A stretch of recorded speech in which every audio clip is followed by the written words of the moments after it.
following program is distributed by the Bears Barroom Radio Network. It's intended for all audiences.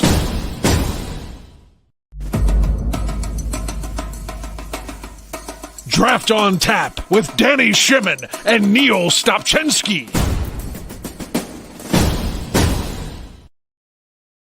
That's right. That's the name of the gentleman right above me, Danny Shimon and Niel Stopcznski. My name is Aldo Gandia. Welcome to another episode of Draft on Tap. We've got a great show tonight. I know Danny and Niel are really excited about what we're doing tonight. We're talking about interior defensive linemen. But the best part is we've got a special guest. Danny, how are you? I'm doing great. Excited for another great show. Like I said, we have a special guest. We're all excited to dive into the position group that we're going to dive into with him tonight. Yeah. And Niel, how are you doing, brother? Amped up, man. What a day for Chicago sports fans. Unbelievable. Got Vooch in town. Yeah. Got another great show tonight. Now, as a North Sider, are you happy that Eloy got hurt? Or how am I ever going to be happy about somebody getting hurt? That's okay, good. Thank you. That's unbelievable. I can't believe you just went there, Aldo. I apologize if I hurt your feelings. Hurt my feelings. It's not about getting feelings hurt. It's about bringing the young man to do anything, too rough to himself. What was it? A ruptured pec or a torn pec or something? Pec, yeah. Pec, yeah. If it's a torn pec and not a ruptured pec, that's so much better. Like a ruptured pec, I've seen an X-ray of a ruptured pec before. It looks like spaghetti. It's disgusting. It's 5 to 6 months. I'm sorry. You know how it is between Cubs and Sox fans. I mean, it can get pretty ugly when it comes down to player injuries and so forth. So I'm glad you're not part of that. No, I'm never going to be the jerk that gets excited about somebody getting hurt. That's just that's poor sportsmanship. And Danny, I know you as a White Sox fan, you got to be devastated.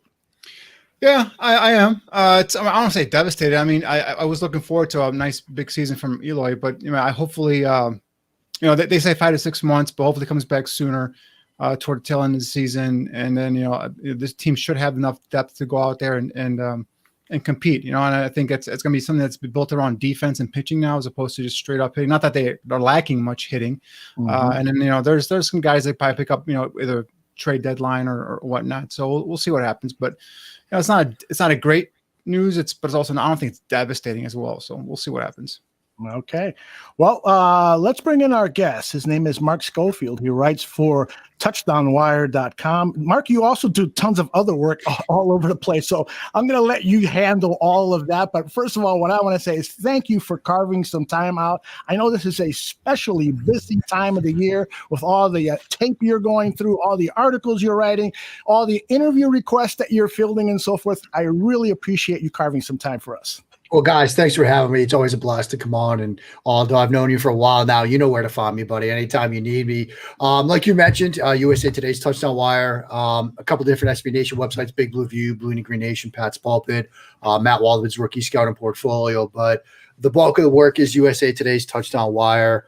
Next week, you're going to be getting top 11 quarterbacks, tight ends, receivers from me. So stay tuned to all that stuff. Great. Well, and what I told you about the premise of the show. I play kind of the general manager, Ryan Pace here. So I'm going to start the questions off with asking you for a little advice. You know this Chicago Bears team. If you were the general manager, what would you do the rest of this offseason to prepare and field a team that's going to win some football games in 2021? Well, I mean, I think the question that faces Chicago right now is the question that has been facing Chicago for a while, and it's the quarterback position. And look, the acquisition of Andy Dalton, I think, gives you an upgrade over Mitchell Trubisky.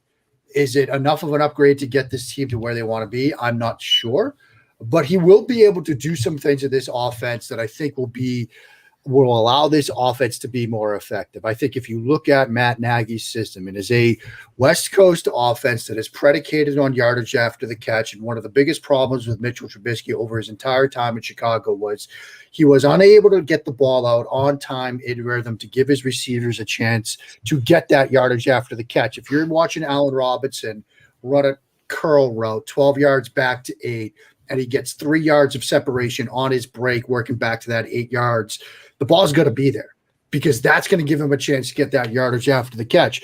And if the ball is late and that 3 yards of separation becomes a yard, a half a yard, you're not going to get that yardage after the catch. And the plays that are designed in this offense to be an 8-yard throw for a 15-yard gain are an 8-yard throw, an 8-yard gain, and now it's 2nd and 2 instead of 1st and 10.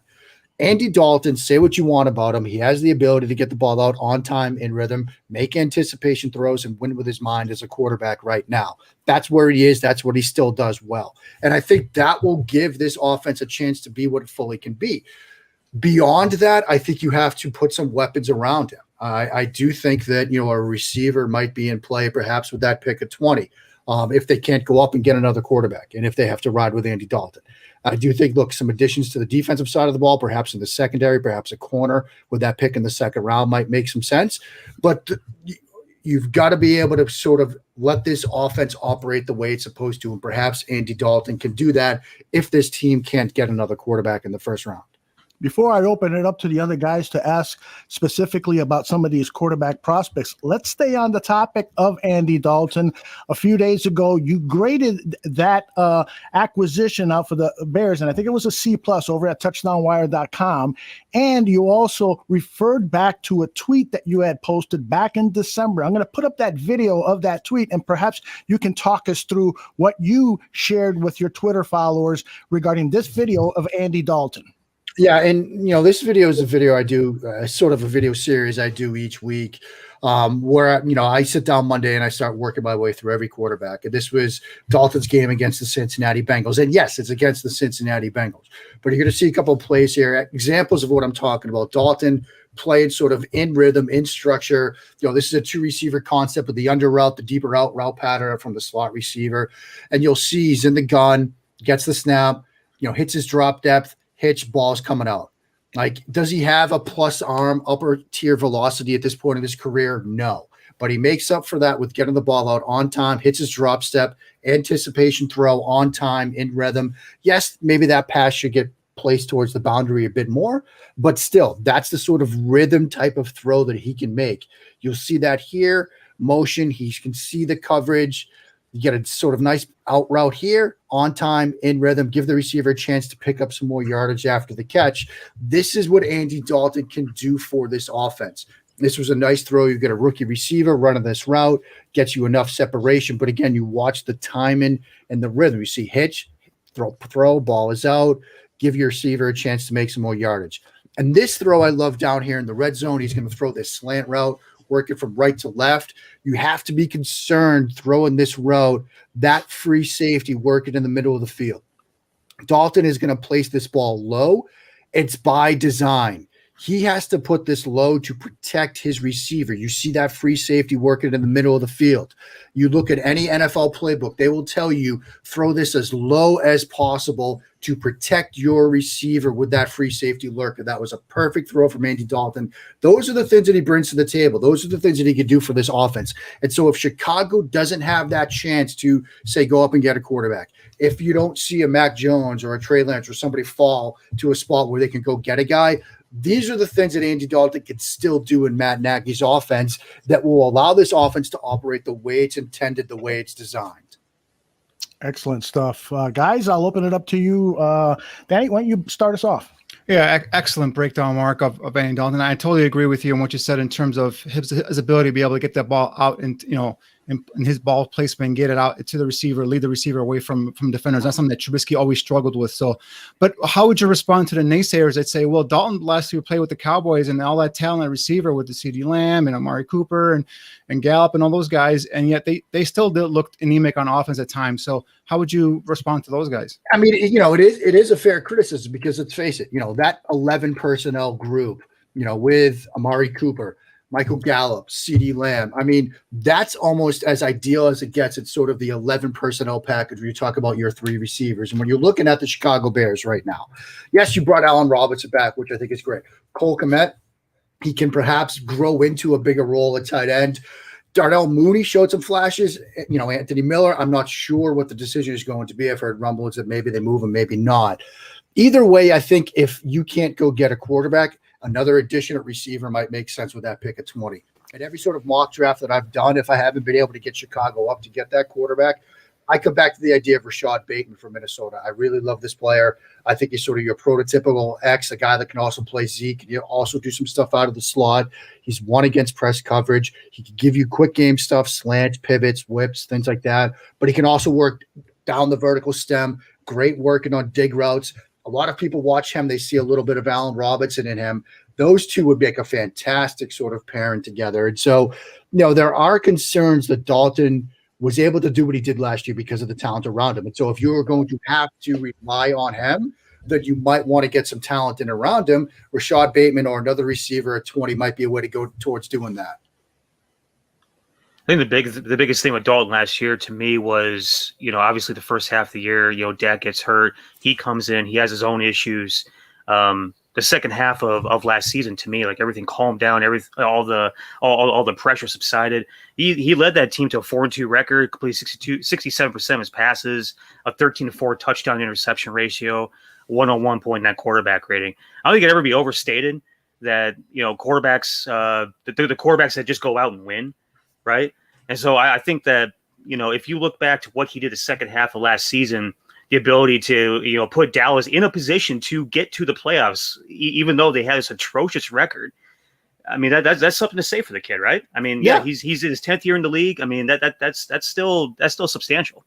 I mean, there's a reason he's still kicking around in the league. It's that he offers things both from a mental perspective, from an execution standpoint, and a little bit of athleticism that, like you said, it kept Dallas in the hunt. I mean, that was a team that when Dak went down, with how that team was playing, a lot of people thought it's over for them. Like, it's done. They were in a position in week 17 that they could have gotten into the dance. And who knows what happens if you get in. Maybe they steal a game from Tampa Bay. Who knows? So there's something to be said for that. And I think when you look at what Dalton's been able to do over his career, when you look at the fact that has he played with some tremendous talent? Yeah, he had A.J. Green, for example, when he was in Cincinnati. We talked about the talent he had with him last year. But he's one of those quarterbacks that you can win games with. Maybe you're not going to win games because of him, but if you put talent around him, you can put him in a position to be successful. Might he have a couple of bad games? Sure. But I do think that it's enough of an upgrade that I understand why the Bears made this decision. It gives them at least an option now. If they can go get a quarterback or if somebody falls to them, great. But if not, they can build around Andy Dalton and have something going forward into 2021.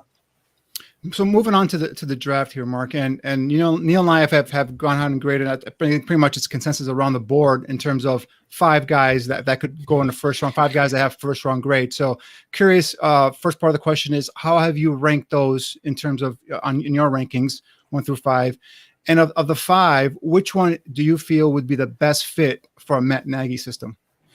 Yeah, well, I have these guys. It's Trevor Lawrence, Justin Fields, Zach Wilson, Trey Lance, Mac Jones for me. And I look at these top 5, and honestly, guys, if you want to grade them in any 5 order, you want to put any one of these guys QB1, I can understand it. I mean, for me, it's Trevor Lawrence. I do think he has separated himself, but I think all 5 of these guys have reasons why they're going to go in the top half of the first round, I think.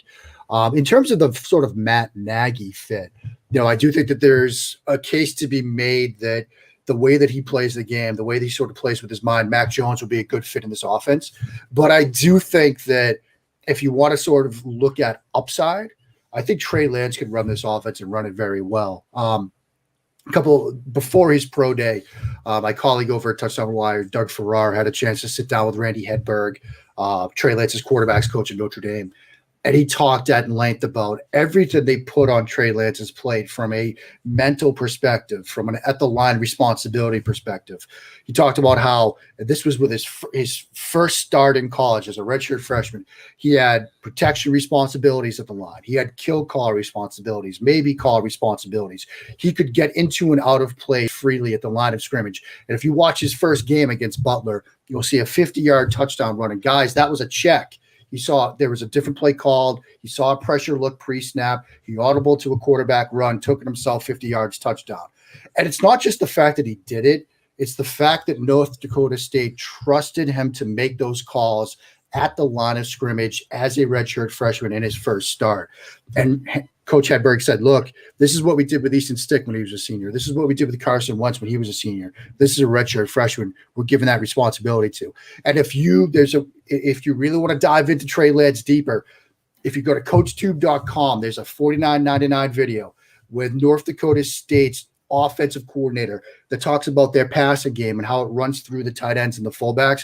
And you can see him break down Trey Lance working, NFL Matt Nagy kind of concepts where you're curls and flats and things like that. All the stuff we've seen Mitchell Trubisky struggle with. There's a redshirt freshman quarterback doing it. Yes, it's at the FCS level, but Trey Lance is more pro ready, I think, than people give him credit for. And I think in sort of a Matt Nagy sort of rooted West Coast offense, he could run it and run it well. I think all of these guys are fairly schematically diverse, but those two guys, I think, particularly because those guys could be the ones in range for Chicago, they would fit this offense. Do you think Trey Lance would come in right away, or do you think that the reason why that we have Andy Dalton in the room right now is to be the bridge to give Trey Lance a few games to get, some experience seeing the game in front of him, see it live under his belt, and then get him in later on, maybe halfway into the season? Yeah, I mean, I do think that having Dalton gives the Chicago Bears options, right? If they could go get a quarterback, they could feel comfortable waited until they feel that player is ready to see the field. They've got Andy Dalton. He can be that bridge.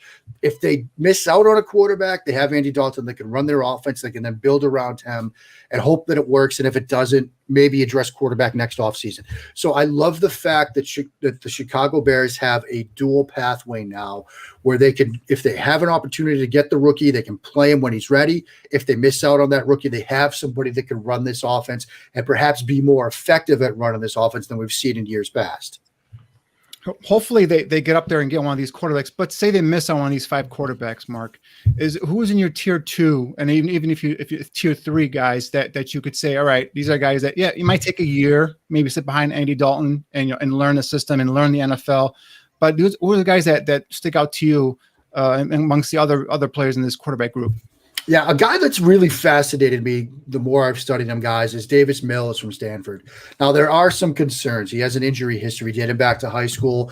He got injured. He was like 4 plays into his state championship game his senior year. He had a knee injury that sort of sidelined him. He missed an Army All-American game. As a result, he's missed time at Stanford because of some lower body injuries. Now he's healthy. He ran an unofficial 4.58 at the Stanford Pro Day. So he has some athleticism. But what really stands out to me watching this kid, you watch his game against UCLA from this past season. I love seeing examples of a quarterback's mental and competitive toughness. Stanford, they were up 20-3 in that game. But in the blink of an eye, by the start of the fourth quarter, it was 34-20 UCLA. He had been getting knocked around. He took 2 brutal sacks, threw 3 interceptions, including one which was a disastrous-looking pick 6. And you might think watching that, this kid's going to fold it. He's going to fold up the tent. He's going to go home. Instead, what does he do? He comes out, throws 2 touchdown passes in late in the fourth quarter, game winner in overtime, led that team back. That checked a lot of boxes for me. And you're seeing some of the footage of him throwing on the move, working through reads, making some accurate throws downfield. Is there an inconsistency to his game? Sure. Are there things that he needs to improve upon? Yes. Does he have an NFL elite arm? No. But I think in this Matt Nagy offense, he can run it well. So that's a name that I really like. I do think that Kyle Trask would be a good fit for this system. One of the things I love about Kyle Trask, the Florida quarterback, almost seems oblivious, impervious to pressure. Gets pressured, doesn't faze him. Now, he's not a super athletic kid, but he handles pressure well in the pocket. And I have seen, examples of him working through reads, working to run the concepts that, Matt Nagy is going to be calling on Sundays if he makes his way to Chicago. Are there concerns with his game? Yes. I do think that accuracy and ball placement, it's not as nice and pristine as you'd like to see. Derek Clausen, who does some work for NBC Sports Edge, formerly Roto World, just dropped his quantifying quarterbacks on Kyle Trask just an hour or so ago. And his chart and data, which matches the film, some of those short area throws, you're forcing receivers to make adjustments. And it's okay when it's Kadarius Toney and it's Kyle Pitts and it's Trayvon Grimes, but those were elite talents. I mean, all 3 of those guys are going to get drafted. Chicago is going to have some weapons, but maybe not guys like Kyle Pitts. And so you wonder about the transition for him. But Mills and Trask are 2 guys, I think, as we get into, say, rounds 3, 4, 5 of this draft, could be options for Chicago. Again, if they miss out on one of the top tier guys. Mark, somebody in the chat room, Tony Solomonsky, asked about Kellen Mond, who is getting a lot of traction now, obviously because of Chris Sims had him so highly rated as the quarterback's coming out. And there's just a buzz about this young guy. What are your thoughts on him? I do like Kellen Mond. Mond is quarterback 6 for me in my rankings. My concern from Mond might make him perhaps a bit of a difficult fit schematically for Chicago. My main concern from him is sort of a process and speed, play speed standpoint. And a prime example of that is kind of what we've been talking about. Early in the game against Florida, it's clear it's quarters coverage in the secondary. You've got pre-snap motion. Nobody moves. Corners are playing off. You know exactly what it's going to be. It's cover 4. He's throwing the speed out route at 8 yards to 10 yards to the right, and the ball comes out late. Like, he should know, like, look, gun drop, 3-step gun drop, hit that 3rd step, ball has to come out, but he stares it down and allows that Florida corner to jump it. It should have been a pick 6. This is that kind of stuff that you don't expect to see from a guy that's played as much as Mond has. Now, in a Chicago offense, that's the kind of thing that can get you in trouble. Timing, rhythm, anticipation, all the things we talked about. But I do think there's talent with Mond. He's certainly a talented quarterback. And I understand that, look, you watch some of the throws he makes. He can make some impressive throws, even some anticipation throws, but it's not quite fully there. So the upside is great, but I'm not quite sure about the scheme fit in Chicago. I think he's better suited for more of a vertical-based pass and offense where time and rhythm, anticipation, they aren't as critical. You've got a little bit more time to piece things together. You know, I do think he's talented. He's my QB6, but I worry a bit about the fit in Chicago. The other quarterback that's getting a lot of play or some talk here is Jamie Newman. Obviously, the kid from Wake Forest last year or 2 years ago had a somewhat decent season at Wake Forest. Ended up transferring to Georgia. Both Niel and I were ecstatic about seeing him play at Georgia in the SEC, and all of a sudden he opted out for COVID. A lot of scuttlebutt about what was behind that and all that stuff. But Jamie Newman, he didn't have an impressive week down at Senior Bowl in Mobile in terms of learning the offense and even executing the offense. So what are your thoughts on Jamie Newman as a pro potential? I love him as sort of a developmental prospect. I think if you're an organization that has your clear-cut QB1, QB2, but you have an opportunity on day 3, maybe early on day 3, and you've got the roster space to draft a quarterback or perhaps mold a bit, Newman's a fantastic talent. I think he's tough from an evaluation standpoint because obviously there's the opt-out year. And like you guys, man, I was so excited when he decided to transfer to Georgia. If he had a chance to play a full season at Georgia, they go 10-2, 9-3, something like that. But he has a good game against, say, Alabama, shows out in a couple of other games. You might have had some first-round buzz on him. But he opted out.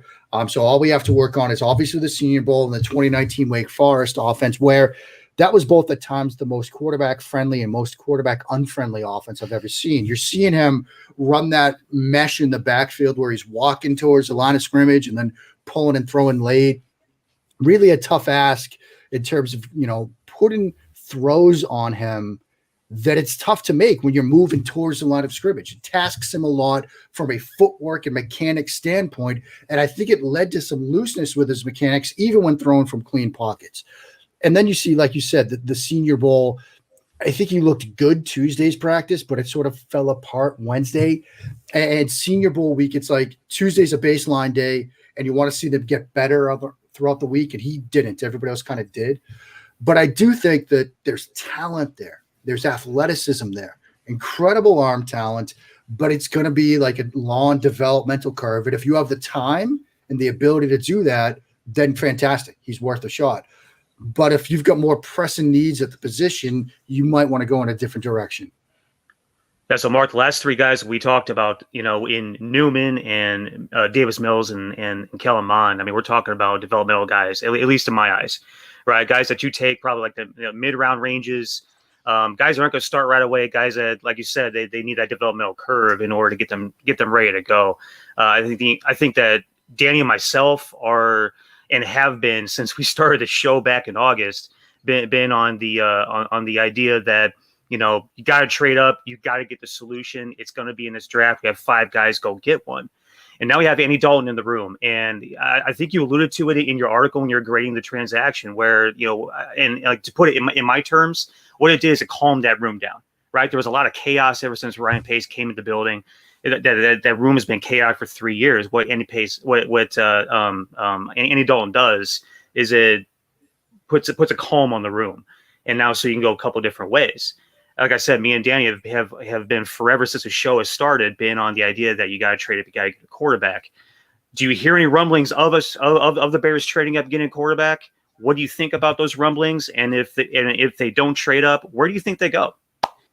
I have heard rumblings, but I've heard rumblings about a lot of teams trying to get up. I mean, look, there are a lot of teams that are going to want to go up and get a guy.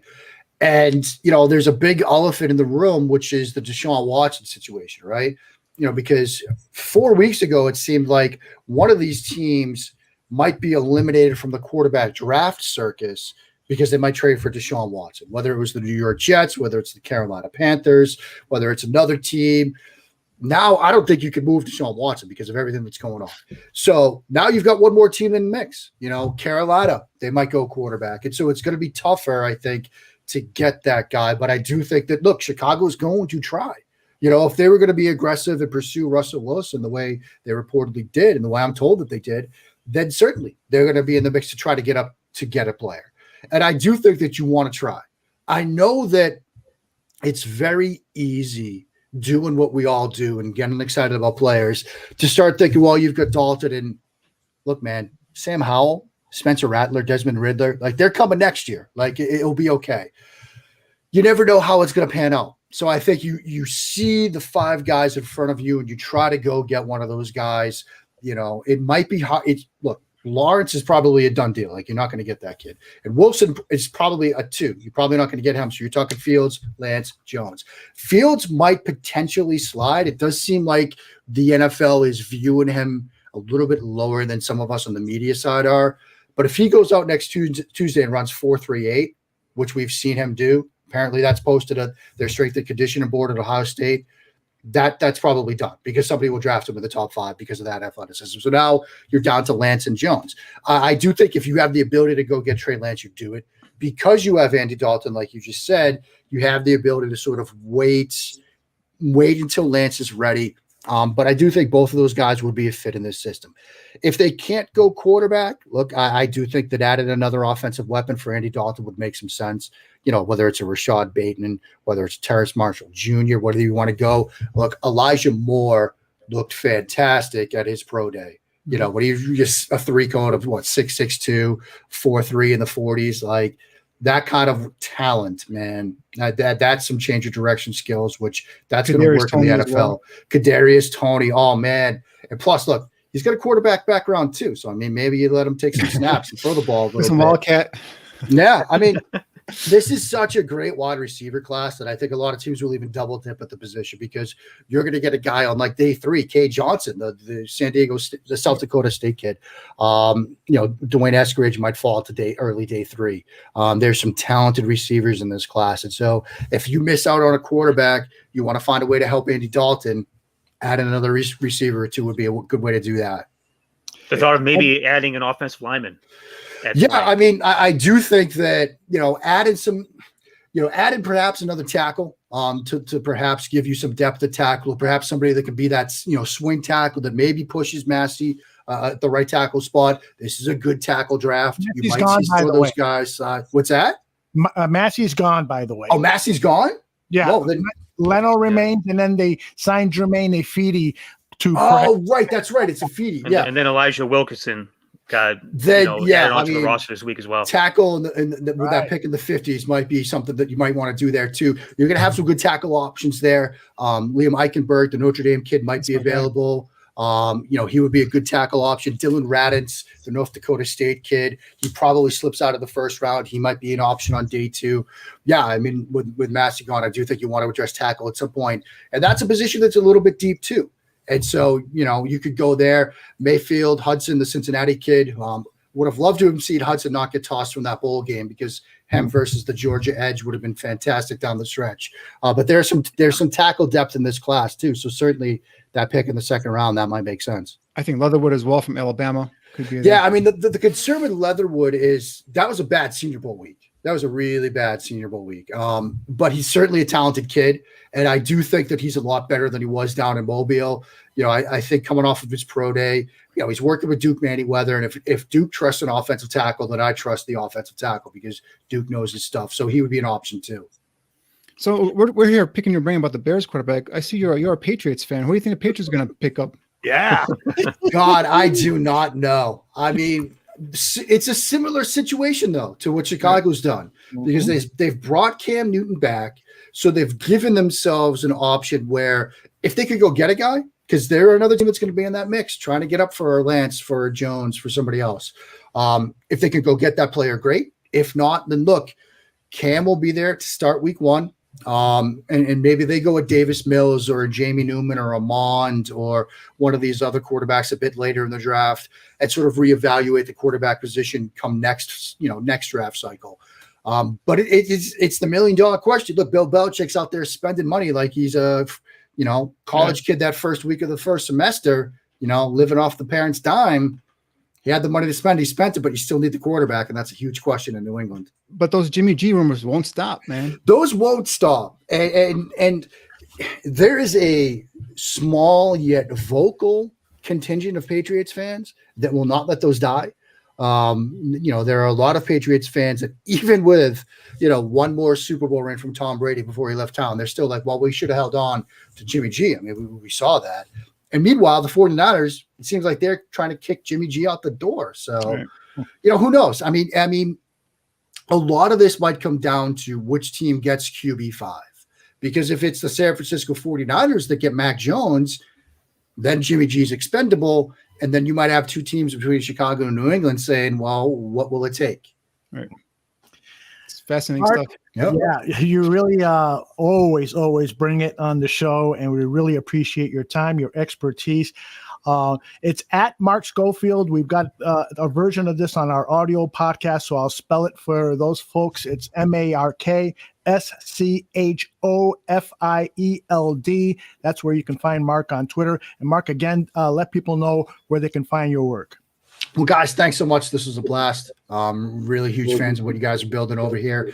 Like you said, USA Today's Touchdown Wire, Big Blue View, Bleeding Green Nation, Pat's Pulpit, but like on the Bird app, as you said, at Mark Schofield. That's the easiest way.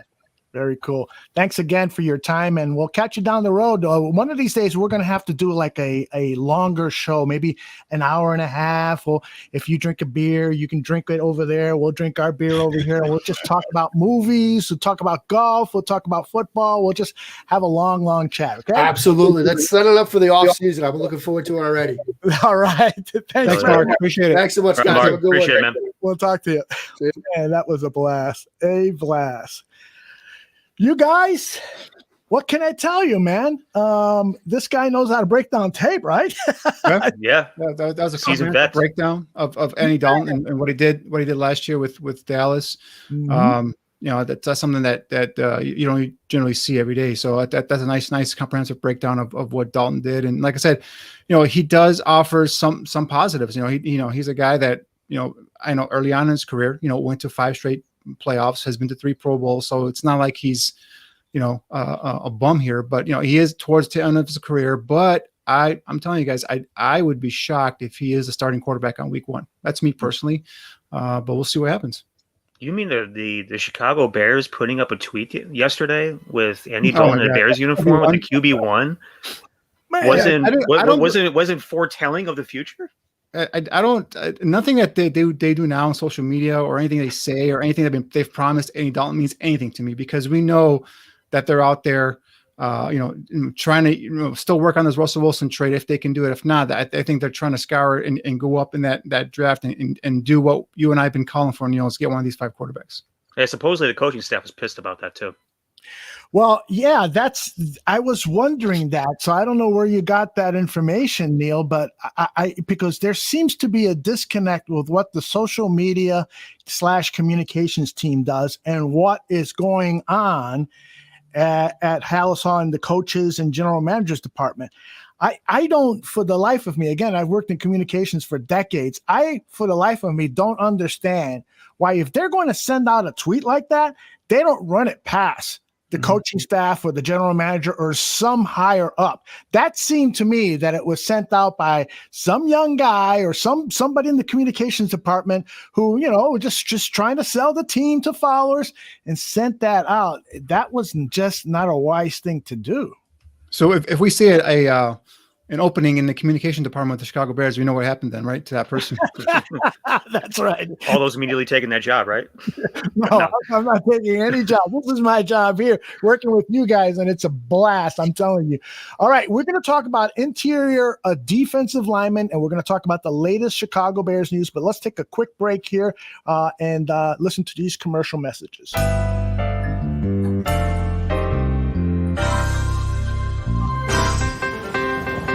Look, I don't mean any disrespect. He just didn't play that well, not for a guy of his caliber. If they don't run the ball here, I'm going to vomit. I swear to God. I don't really have any recollection of that at all, but I guess perhaps I blacked it all out. They won, but I'm going to be miserable all week because they stunk.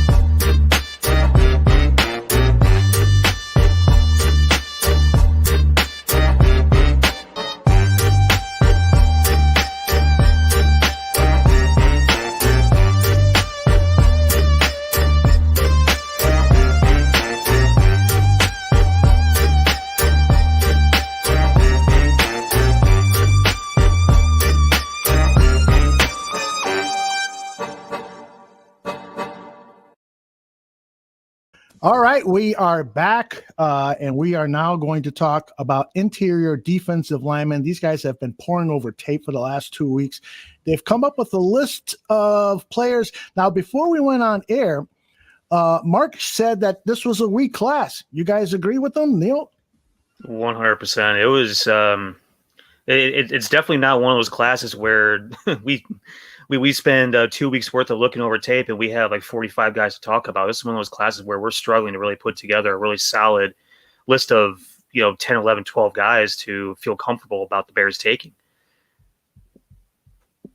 Yeah, I agree. I agree totally. I was telling Niel, I was like, I was going through the tape and I was like struggling to put up together a top 10, not because there aren't players that are going to be, worthy probably in being my top 10, but it's just like the scheme fit, the production, a lot of these guys we're going to talk about today, some of them are 1-year starters. Some of them opted out. Some of them just, were part of a rotation in college and then just really haven't had the production that you like to see.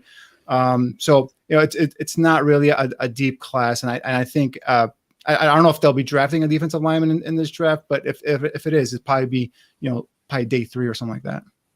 Well, before we get into that discussion as to whether they're going to draft somebody or not, what is the current state of that defensive line? We know that Roy Robertson-Harris has left. There's been a lot of debate on social media and even among people here at the bar room. I know over at the Barfly Tailgate show, some people were like ho-hum about Roy Robertson-Harris. I don't particularly feel that way. I think he's a player that's ascending as opposed to Amaria Edwards, who we know what his peak is, and I would rather have had Roy Robertson-Harris. But overall, what is your sense about the current state of the defensive line, and how high of a priority do you place on the Bears selecting a defensive lineman in the draft or targeting some defensive lineman in free agency, whether it's a guy out of college or another veteran? Danny?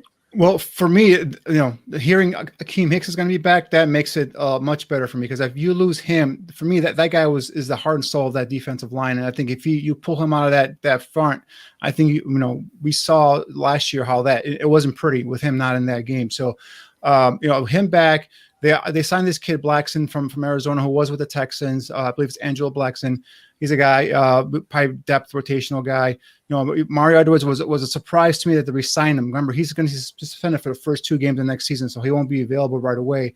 I think the loss of Roy Robertson-Harris is going to be felt in terms of the depth and all that stuff. Now, Bilal Nichols has done a great job in terms of, stepping up his game, and he's developed into a guy that's become a steady player along the front next to Akeem Hicks, and we get back Eddie Goldman as well. So I think that's going to help there in terms of, solidifying that starting unit. And now we just got to fill in some depth. So that's why, for me, this draft class, it's like 3 or 4 guys, and the rest of them are just guys you can just, fill in, probably get day 3. So that's why I'm thinking, like, if they are going to go for a defensive lineman, it's probably going to be day 3 of the draft, because they're probably not going to get these guys because they have needs on offense, quarterback, offensive line, receiver, linebacker, so on and so forth.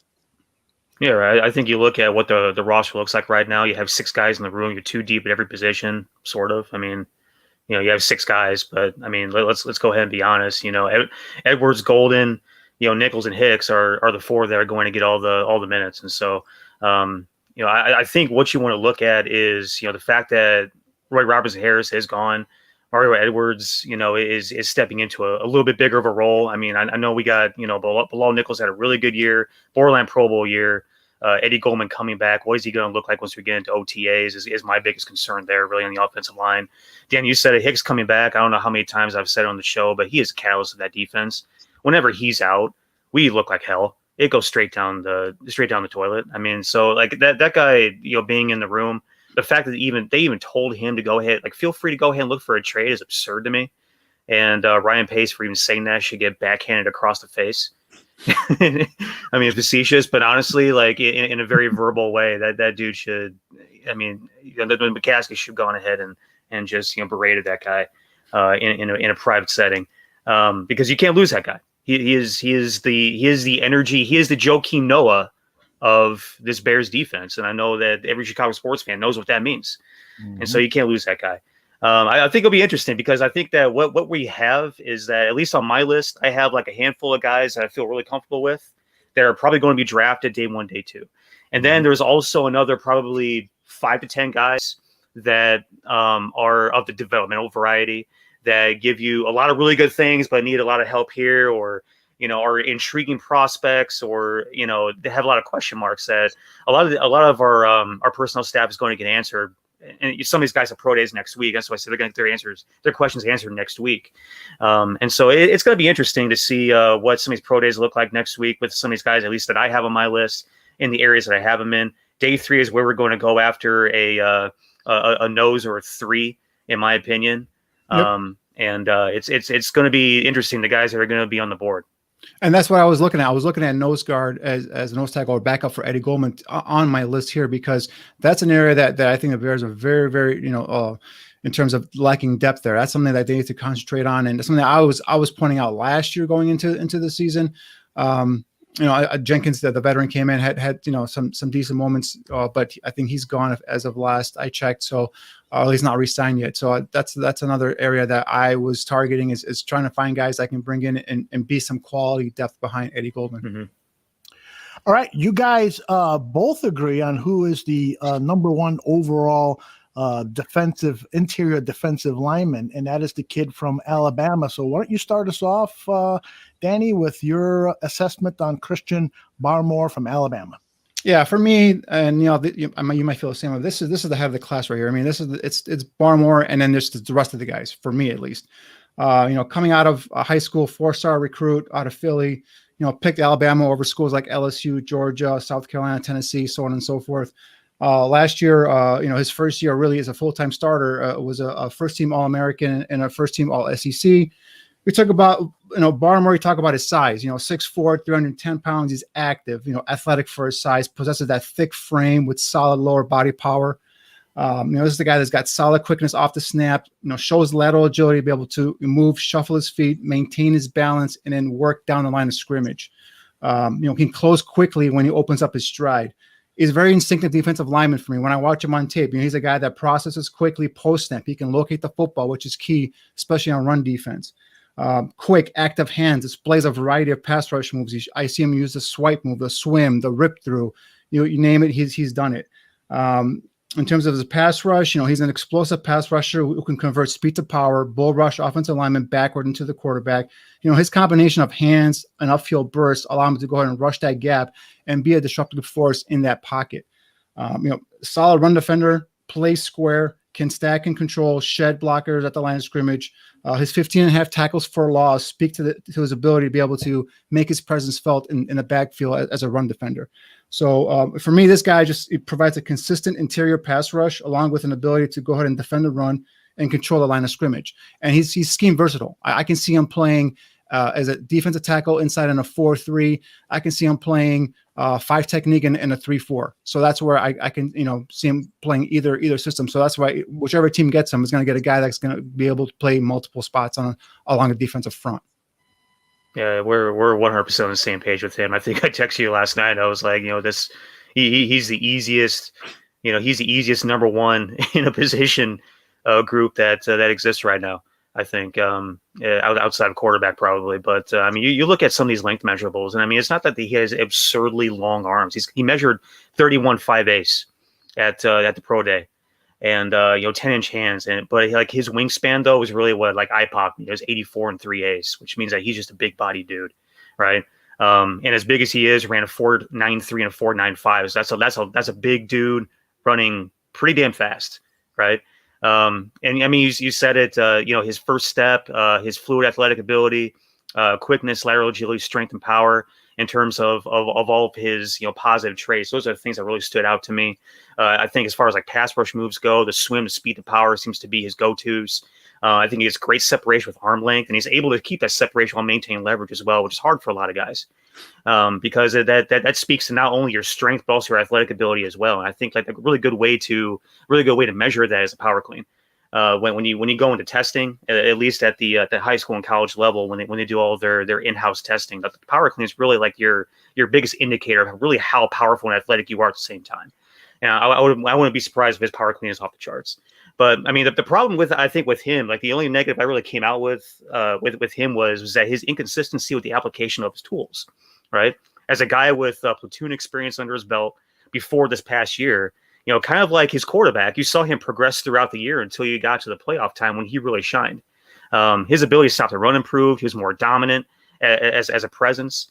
I don't necessarily think that he was a nose, but he's definitely, like you said, Danny, he's definitely a 3 or 5. And like I said, with that size and that girth running, 4.93, 4.95, pretty damn impressive. He's going to go probably the first round to me. I'd be shocked if he goes into day 2. Yeah, he's the only defense tackle or defensive lineman that got a first round grade from me. Right, me too. It wasn't even close. Right. I'm surprised. So let's move on to our next player on your list at number 2. Niel, you've got the kid from Iowa, Nixon, 6'3", 305 pounds. You probably have him as a second rounder.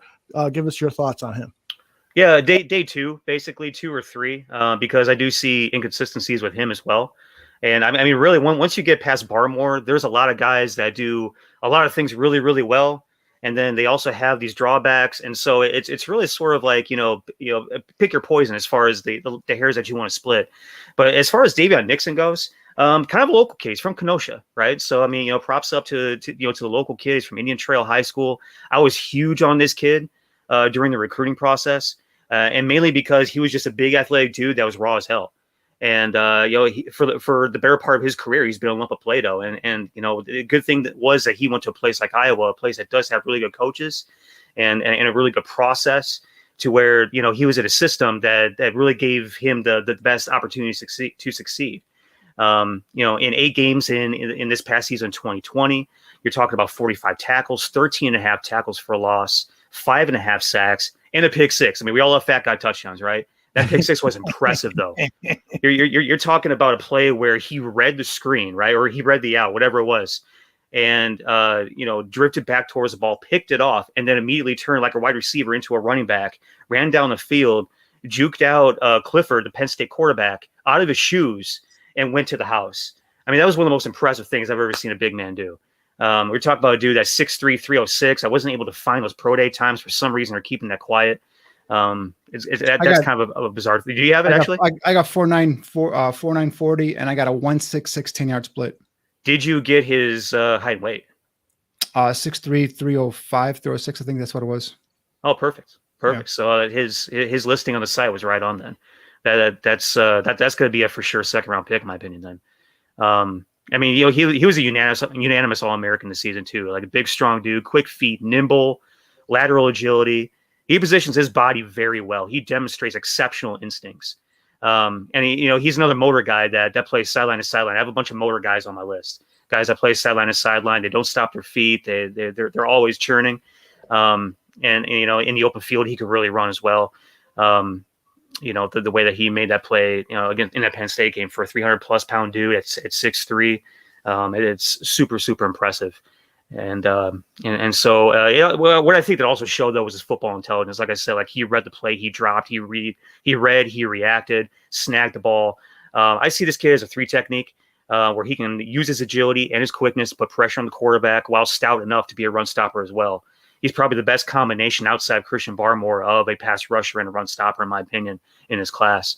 What I need to see him further develop is his strength and power and his hands. While he shows he knows how to get extension, it's not the best. And defeating blocks of quickness, in defeating blocks of quickness and violence, he's not a power player, but he's strong. His quicks and his agility, though, is really why I like him so much. And for me, like you touched a lot of the things we talked about, Niel, is some of the athletic ability. You go back to his high school, he was a 4-year letterman in basketball. So it's got the overall, the feet, the quickness and all that stuff. So, the size for me is something that attracts me to him, the strong frame with long arms. We talked about his quickness off the snap. He's got a short area burst, and that was demonstrated or confirmed with his 1.66 10-yard split there. It's pretty impressive for a guy 300+ pounds. Good outfield burst. We talked about that, be able to gap penetrate, get into the backfield and be disruptive, just a disruptive force. The one thing that I knocked him on and something that you and I probably will differ on is his run defense. I mean, he's an adequate run defender at best for me. This guy can get stood up. He can get lose his leverage, elevate his pad level by single blockers. And then when in terms of double teams, he gets totally washed out of the play. Just has to learn to be able to get better at stacking and shedding. And again, that's use of hands and being able more stout at the line of scrimmage and be able to stack and shed blockers to be able to be a more effective run defender. But and processing too. For me, there's times it just seemed like it was a tad slow in terms of looking at the football and processing what was going on in terms of, how the blocking was flowing and how to, come off of those blocks. So those are some of the things that I picked on. That's why I dropped them in terms of my grade. But yeah, even, like, he's probably going to be a 2nd round, 3rd round guy. I've seen some mocks with him in the 1st round, which I don't understand, but that's neither here or there. Definitely a guy that's got potential in terms of as a pass rusher. And I do see him also as a nice fit and inside and a 4-3 as a 3 technique. If I was kind of looking in the Bears, if in the world, maybe a 5 technique, but he's got to get better at stacking and shedding and being able more stout at the point of attack. So that's why I don't know if the fit is there, perfectly with the Bears, but definitely a guy that's gonna, make his living penetrating the gaps and getting upfield. Looks super athletic, and those highlights that I just posted up there. So you guys both agree that those 2 guys are 1 and 2 on your list, and you also agree on number 3, Levi. I'm not even gonna. Onwuzurike. Oh, thank you. Well, given that you know how to pronounce his name, you go first. Tell us about this guy. All right, so this is the first dude that we're talking about that was at Mobile, for Senior Bowl week. Measured in there, just a hair under 6'3", 290, 10 1/8 hands, 32 1/4 arms, 80 1/8 wingspan. Didn't play this past year. Declared for the draft in September.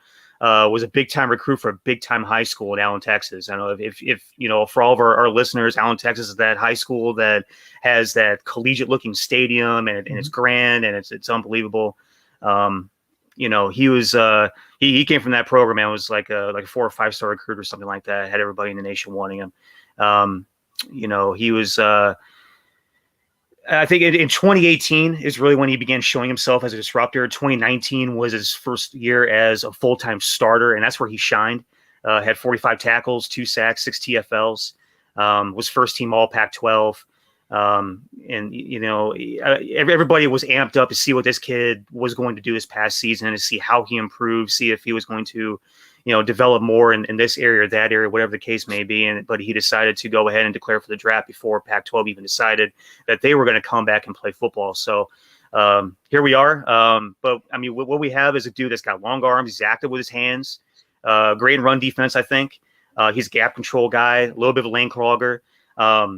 Big time with his bull rush as far as moves and arsenal and everything else like that. He's a big bull rush guy. He has an explosive first step, and he leverages with force and power. All right, does a great job running with his feet on contact, collapsing the pocket. Will show his strength, tossing around interior offensive linemen at times. He ends up being subject to holes and double teams quite frequently. Not much there in pass rush really, but he's a high motor guy that's great in recovery, finishing plays, running to the ball. He didn't get many reps at the Senior Bowl. He had one really good day where he showed his explosiveness and power. Right. Scouts there said he stood out pretty well. So, I mean, it's like, to me, he just needs to improve his hand use, develop as a pass rusher better at the next level, get bigger, get stronger, to make him more diverse and make his value, even higher than he is. He's got the athletic ability, the power, the explosion. And with his ceiling, I think he could probably be a legit starter. Yeah, that first, I think it was the first or second practice where he looked like a man among boys, at the Senior Bowl, and that's where he really popped out for me in terms of at the practices. But yeah, I mean, you put on his tape again. This is another guy, 1 year starter in 2019. What was really his only full season. He played 39 games, only with 16 starts. Opted out last year. The size is what we talked about here at 6'3", 290. He's got the foot speed, strong lower body, quick out of his stance. Niel touched on it. He engages quickly, with a strong active hands in his pass rush. He plants him in the center of his of the center chest plate of the offensive lineman, just bullies him back into the quarterback's lap. And really, that's another one going from a positive to a negative. That's all he really does, and that's the thing where I want to see him improve on. Is Niel touched on is his pass rush repertoire. Right now he's just a bull rusher. But he's a really good run defender. He's a guy that can be, solid, stout in the middle of the defensive line. And this guy plays with a high motor. He'll chase and pursue sideline to sideline, down the field or whatnot. So, I love that about him. I love his competitive toughness. The only thing about it is you want to get him with a nice defensive, coach, defensive line coach, and get him to the point where he uses his hands. He's got active, strong, violent hands. He's got to get better in using them to be able to, like I said, build that repertoire, get a pass rush, a game plan out there, and then build that part of his game. But right now, day one, he could be a starter in terms of his run defense. Week one, that's how good he is. Great. Let's stay right here with you, Danny. And why don't you take us to Marvin Wilson from Florida? Again, you guys agree. So you agree on your first four picks. Tell us what you think, Danny, of Marvin Wilson. Yeah, another one here. This one I think it will be a really nice fit for the Bears. A 5-star, highly recruited kid out of Texas, number one prospect out of Texas. Chose FSU over schools like LSU, Ohio State, Oklahoma, Alabama, so on and so forth. 3-year starter. This guy's has 19 starts. A team captain in 2019. Good size at 6'4", 307 pounds. He's got the foot speed, the balance, the athletic ability you look for in these interior defensive linemen. Solid 33+ inch arm length, lateral agility, nimble feet. He can keep his balance and his feet when blockers are diving at his feet. So I like the way he does that for a big guy. Solid overall athlete with an ability to move, for a 300-pound lineman. Again, another guy that post-snap processes quickly, locates the football. I want to see my guys know where the ball's at. The one thing I hate seeing is defensive linemen tackling a running back on a read option play when the quarterback has the football. That just drives me crazy. Play strength, these strong, powerful hands, can grab and toss blockers aside, possesses some pop to be able to knock back and jolt offensive linemen in his punch. Solid functional play strength to take on and control blocks and double teams. Flashes the ability to stack, shed, and occupy blockers. Also can two gap and work off of his blocks. In terms of pass rush, right now I think he's a little limited. He did play a little heavy for me in 2020 as opposed to what I saw in 2019. He flashes that short area burst and that closing on a ball. You see him when he gets free. He can close pretty quickly on a quarterback, but in terms of being able to get off the snap and get into his pass rush, it's a little lacking there. 2019 it was better off. So I think he might have had some issues in terms of conditioning or weight or whatnot. But in terms of his pursuit, he flattens and angles to the runner in pursuit. Plays with a high motor, bends his knees, redirects efficiently, and displays solid range for a man his size. Again, this is a guy that I believe is going to be some scheme versatile. He's a guy that can two gap, occupy blockers, and also has enough athletic ability to be able to effective one gapping, and getting up the field to disrupt the backfield and create some some confusion back there. So a guy that's not a total finished product, but I do see him being someone that if you plug him into the Bears on a defensive line, a guy that could play some 5 technique for you, like I said, with his run stuffing ability and eventually get there in terms of his pass rush. And I'm sorry, in that highlight package that I just had up, he had 2 blocks, and these are 2020 highlights, one on the punt special team and one on field goals. I'm sorry, Neil, go ahead. No, I was just going to say, and although you touched on it too. I mean, the kid's versatile. He played interior. He's on special teams. He does a lot of different things for that Florida State defensive outfit. I made the same note, man. I thought he looked really fluffy this year, and I think what it boils down to is that he started 9 games last season before a season-ending injury, and was having a really great year. He had 44 tackles, 8.5 TFLs, 5 sacks.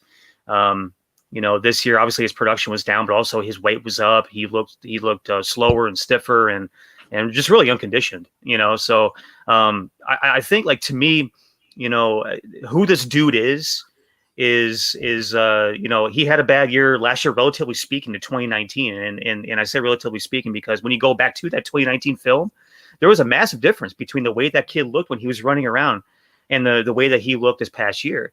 And I think the way that he looked in 2019, the way that he was running around, allows him to be that kind of versatile sort of weapon that we can use across the defensive line in the Chicago Bears defense. But who this dude is, though, when he's healthy, is a space-eating beast in the middle. He's got gorilla strength, tough, dominant, holds the ground in double teams. He's the 2-gap thing, the grip that can move bodies, violent with his hands and arms. Athletically, I don't think he's necessarily an explosive, twitchy freak. But he is able to run the hoop, change direction. He's not a pass rusher, but he can move. Right. He can redirect without having to gather himself. 100%. Excellent effort to motor as well. You said that as well. Again, like I have a bunch of guys on this list that are just big time motor guys. This kid absolutely loves physicality as well. He doesn't give you the great versatility based on the 2020 film. But again, you got to look at that 2019 stuff, mainly for everybody that's listening. If you want to go back and look at what he did in 2019 versus this past year to get an idea of what this kid looked like before he went down with that injury, I think that that's where you see really where he was extremely impressive. Yeah, back in 2018, there was first round buzz on him during the season. 100%. 100%. And the other thing too is that I didn't touch on these other couple guys mainly because I know like Davion Nixon would fit into this category. As far as I know, Barmore fits in this category. But as far as like high character goes, you're talking about a team captain kid, and all the buzz around like who this kid is as a person is, he checks a box as a character, checks a box on work ethic in the highest regard. And so you always love to have that guy in. A good example of the high work ethic thing, I think, is that I'm not sure what he played this year at, but he measured at the Senior Bowl at 319, right? His pro day was either earlier this week or late last week, measured in at 303. Right. And so that tells me, again, like some of these other guys, like Jackson Carman I talked about, and Deontay Brown I talked about, making comments on Twitter about pro days this week, was, guys that come in, guys that I see that look kind of like a little bit extra fluffy during the year. I want to see you come in 20 pounds lighter, move better, have a better performance, look a little bit like you did before you put the weight on for whatever reason that may be. And he did that. His numbers from this past pro day, just for everybody that's listening or watching, just a shade under 6'4", 303, 9 3/4 hands, 33 3/4 arms, 81 1/8 wingspan. In the 40, he ran 5.12 and 5.14. Busted a 4.91 shuttle, 25.5 vert, 8.11 broad, 7.64 3-cone, and 23 reps on the bench. Not eye-popping numbers, but again, you're talking about a dude that's reshaping body and getting his body back to full go. And when this guy is healthy, he's a beast. Let me stay with you, Neil. This is you guys agreed on the top 4. We've gone through 4 interior defensive linemen, and this is where you guys disagree in terms of where you're placing. You've got Oza. I'm going to try it. Oza Odighizuwa. Thank you. You got him on number 5 on your list. Talk to us about him. I got Osa Odighizuwa 5 on my list because of the kind of diversity he showed on his film this past year. Although it may not have screamed day 2 stuff, I think what he did in Senior Bowl, that week that he was down there in Mobile, screamed day 2 stuff. Outside of anyone named Levi Awuzurike, he was dominant and physical as it possibly could get. And I think I absolutely love the one-on-one pass rush drills. when offensive linemen, defensive linemen get together and it's just like mano a mano and it's just like competitive as hell. Watching Osa and watching Quinn Miners do the one-on-one pass rush drills like during Senior Bowl week was like just got me amped up out of my seat, man. I was pumping my fist. I was getting excited. Things were breaking. It was nuts. But but I think with Osa, what you get is a guy who his numbers aren't going to eye pop you from a body type standpoint, in the sense of like who he is as like, from torso down, 6'0", 155, 282. When you start looking at those length numbers, almost 11-inch hands at 10 3/4. He's got 34 1/8 arm length. Right. 84-inch wingspan. I mean, these are massive, massive numbers for a kid that's only, 6'1" and 5'8", 282. Or at the Senior Bowl, he measured at 6'2", flat 280. A little bit of like a 3/8 of an inch, discrepancy there. But I mean, you talk about these length numbers, and that's what really makes up for the fact that he's not 6'4" and that he's not 300 pounds. And the other thing that makes up for the fact he's not 300 pounds is the power that he plays with, that lower body strength that he plays with. He's got very thick, lower body. He plays with great leverage. You look at what he did during his UCLA career. You talk about 3-year starter, 43 games played, 27 starts. This past year in 2020, in just a handful of games, 30 tackles, 6 TFLs, 4 sacks. So production was there. And he started all games in 2019, the last 8 games in 2018. So, I mean, you look at, he's really kind of like a 3-year starter at this point. The play history is there. He was a reserve in 2017. It's really where he got himself started. Talk about his history as an athlete, 3-time state wrestling champion in high school in Portland, Oregon. Yep. Right. So as far as like leverage and competitiveness and knowing how to, move bodies and stuff, he knows how to do that. It's natural to him. From strength standpoint, supposedly has a 700 plus squat, supposedly has a 420 plus bench with 15% body fat, could hit a speed of 20 miles per hour. Saw that reported. I mean, these are just kind of like freakish, types of numbers that, you just don't see every day. Right. And those are the type of things that you can work with. When you bring a guy into your building that may not be ready to go right away, but still has all the tools and maybe that, proverbial lump of Play-Doh that I always like to talk about. I mean, this will make me really amped up if I'm in position in the 3rd round to grab this dude and he's there. I'm going to go ahead and do it. Mainly the reason why is because he's an explosive player, has an exceptional first step. He plays with high RPMs and intensity, can dominate gaps, has strong, violent hands at the point of attack, great bend, athletic ability, change of direction. I mentioned his size. Obviously, with that, has natural leverage, and even then plays forward with pad level. Showed power and explosion down in Mobile, like I talked about, especially during the one-on-ones. Well, I don't think he lost a rep that week. It was impressive. His pro day numbers added the sprinkles. You talk about the rest of the stuff that he did. I don't think he ran the 40, but he did run the 10s. I think he had a little bit of a hamstring issue going. But we talked about that 1.6 with the other kid. He ran a 1.75 or 1.74 in the 10. So he's got that explosion off the line. That's really what that measures. The 10-yard split is what that measures. 4.55 short shuttle, which is really quick for a 282-pound dude. 31.5-inch vertical, very solid. 10-foot broad jump, which is elite as hell. A 7.58 3-cone and 25 reps on the bench press. Those are numbers that really get you excited, like I keep talking about. The interesting thing to me is it will be just where he fits, just because of his tweener sort of body type. Whether he develops into a 3-down player or a pass rush specialist and sub packages. The length, again, though, it makes up for some of that size. His playing style fits to me as a 3-tech with a high ceiling, as needing more coaching, little work with hand-to-hand combat at the point of attack. He's demonstrated the ability to dominate once he establishes leverage in hands.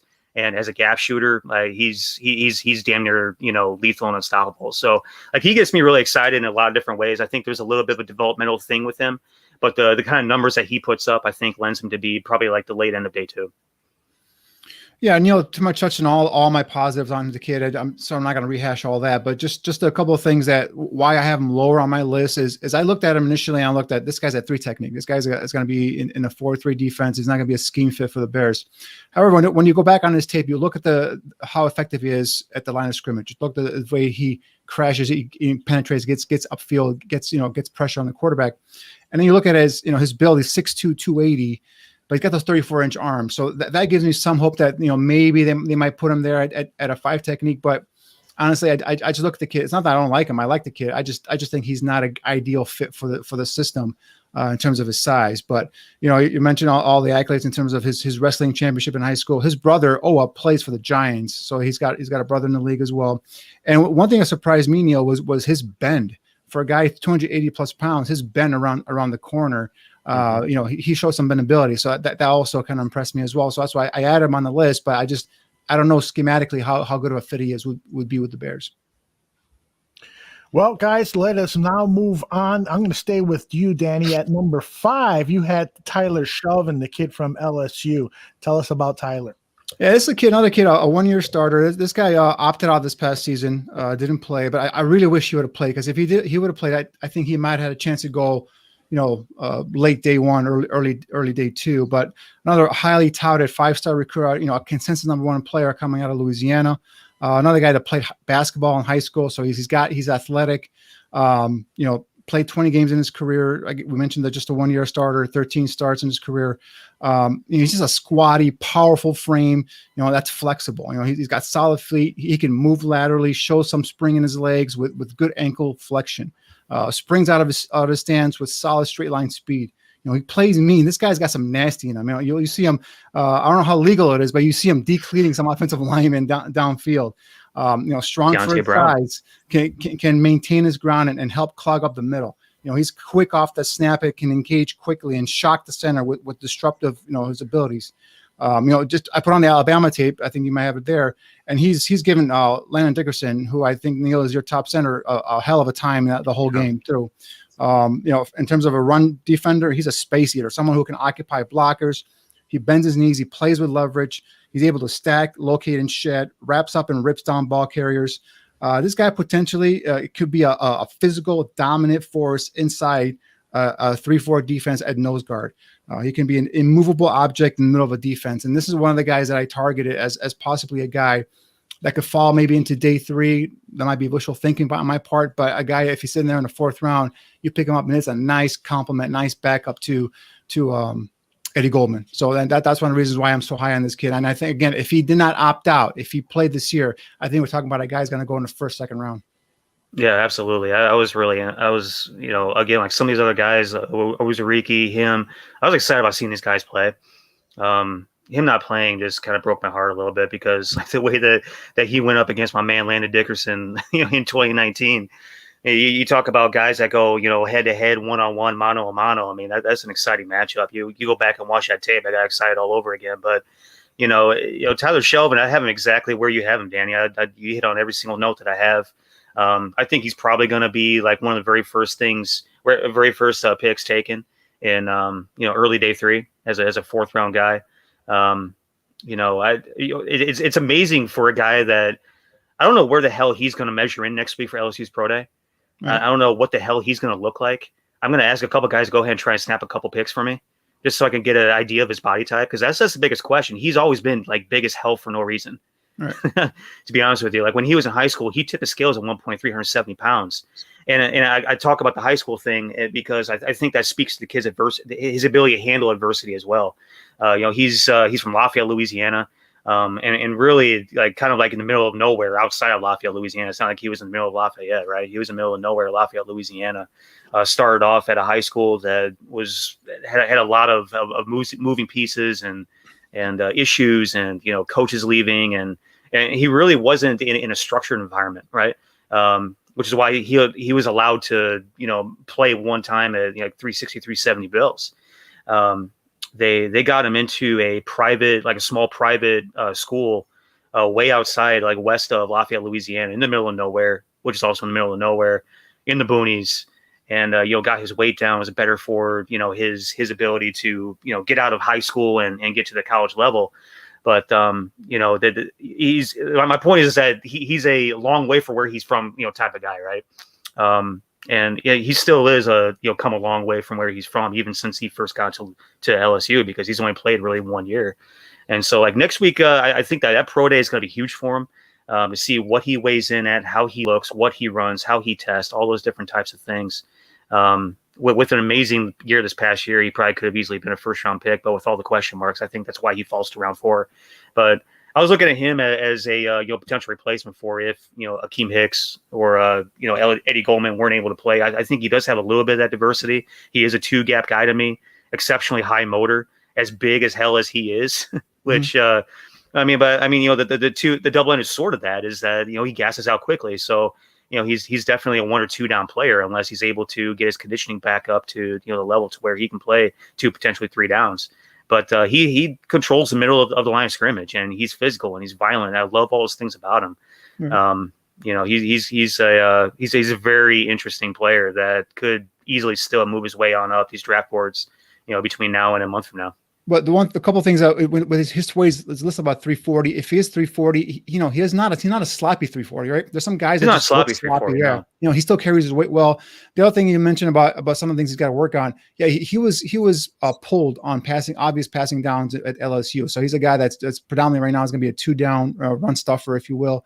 But he's got to work. Maybe if he gets down his weight, works on his conditioning, and works on his pass rush repertoire, he's going to be a guy that can maybe be a 3-down player. But right now, he's if you looked at LSU, they're pulling him off the field when it was 3rd and long or any sort of 3rd down situation. So definitely an area he's got to work on.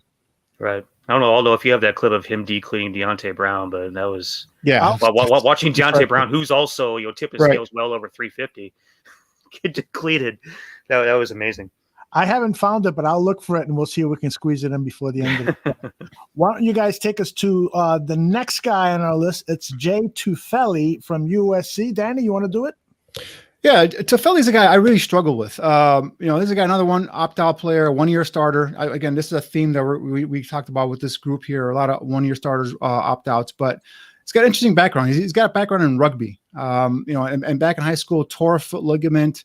Then I think he had some knee issues at USC, so there's some injury concerns I have there as well. Just a 1-year starter, again, 25 games, 18 starts. Solid size. He looks the part at 6'2", 305 pounds, agile 300-pounder with solid movement skills. Possesses the short area burst and quick get off, displaying some of those upfield suddenness that you look for on these interior defensive linemen. Good hip snap to explode into the offensive line. Strong grip, powerful hands, violent hands, can deliver a pop when he plants them in the chest. In terms of as a run defender, flashes that upper body strength to be able to stack, shed, single blocks. Mortar runs hot. This guy will pursue all over the field, sideline, downfield, and this is the guy that when he's on the football field, he's all out.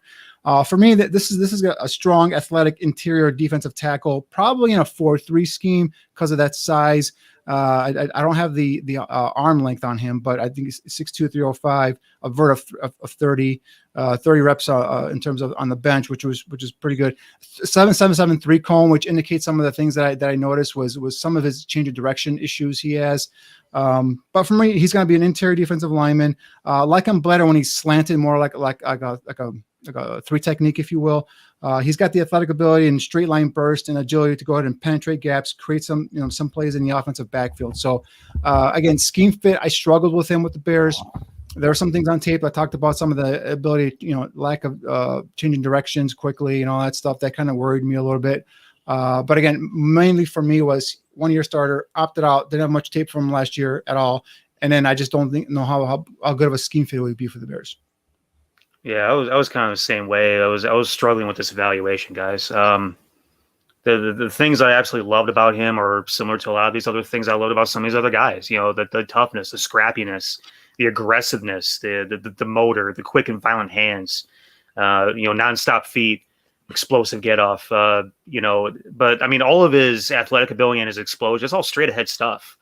I didn't have all the numbers from the pro day, but when you said a 7.733 cone, that made all the sense in the world because I really felt like he struggled so hard to change direction at times. So it's like, you got this guy that he's going to shoot off the ball and he's going to disrupt the pocket or he's going to get push because he has a big, powerful dude. All the Powies generally are. I mean, that's just sort of like genetically what they are. They're just big, stout, compact, powerful freaking dudes.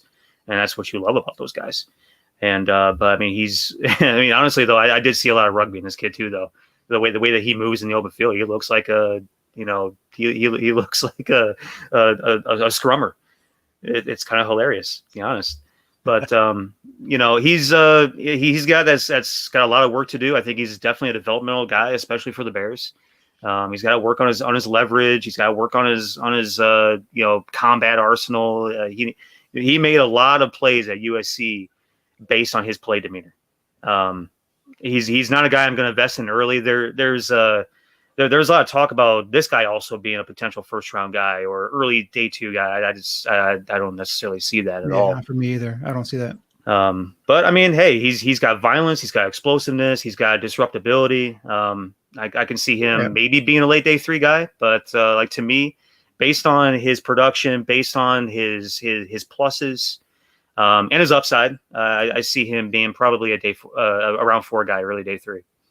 But I go see a defensive line coach falling in love with him because of some things we talked about his size, his aggressiveness, his hands, his violent hands, and his all-out hustle. So I could definitely see a defensive line coach, pounding the table saying, we got to get this guy, 3rd round, for example, something like that. So I mean, for me, it would be day 3 guy, but I wouldn't be shocked if he goes day 2.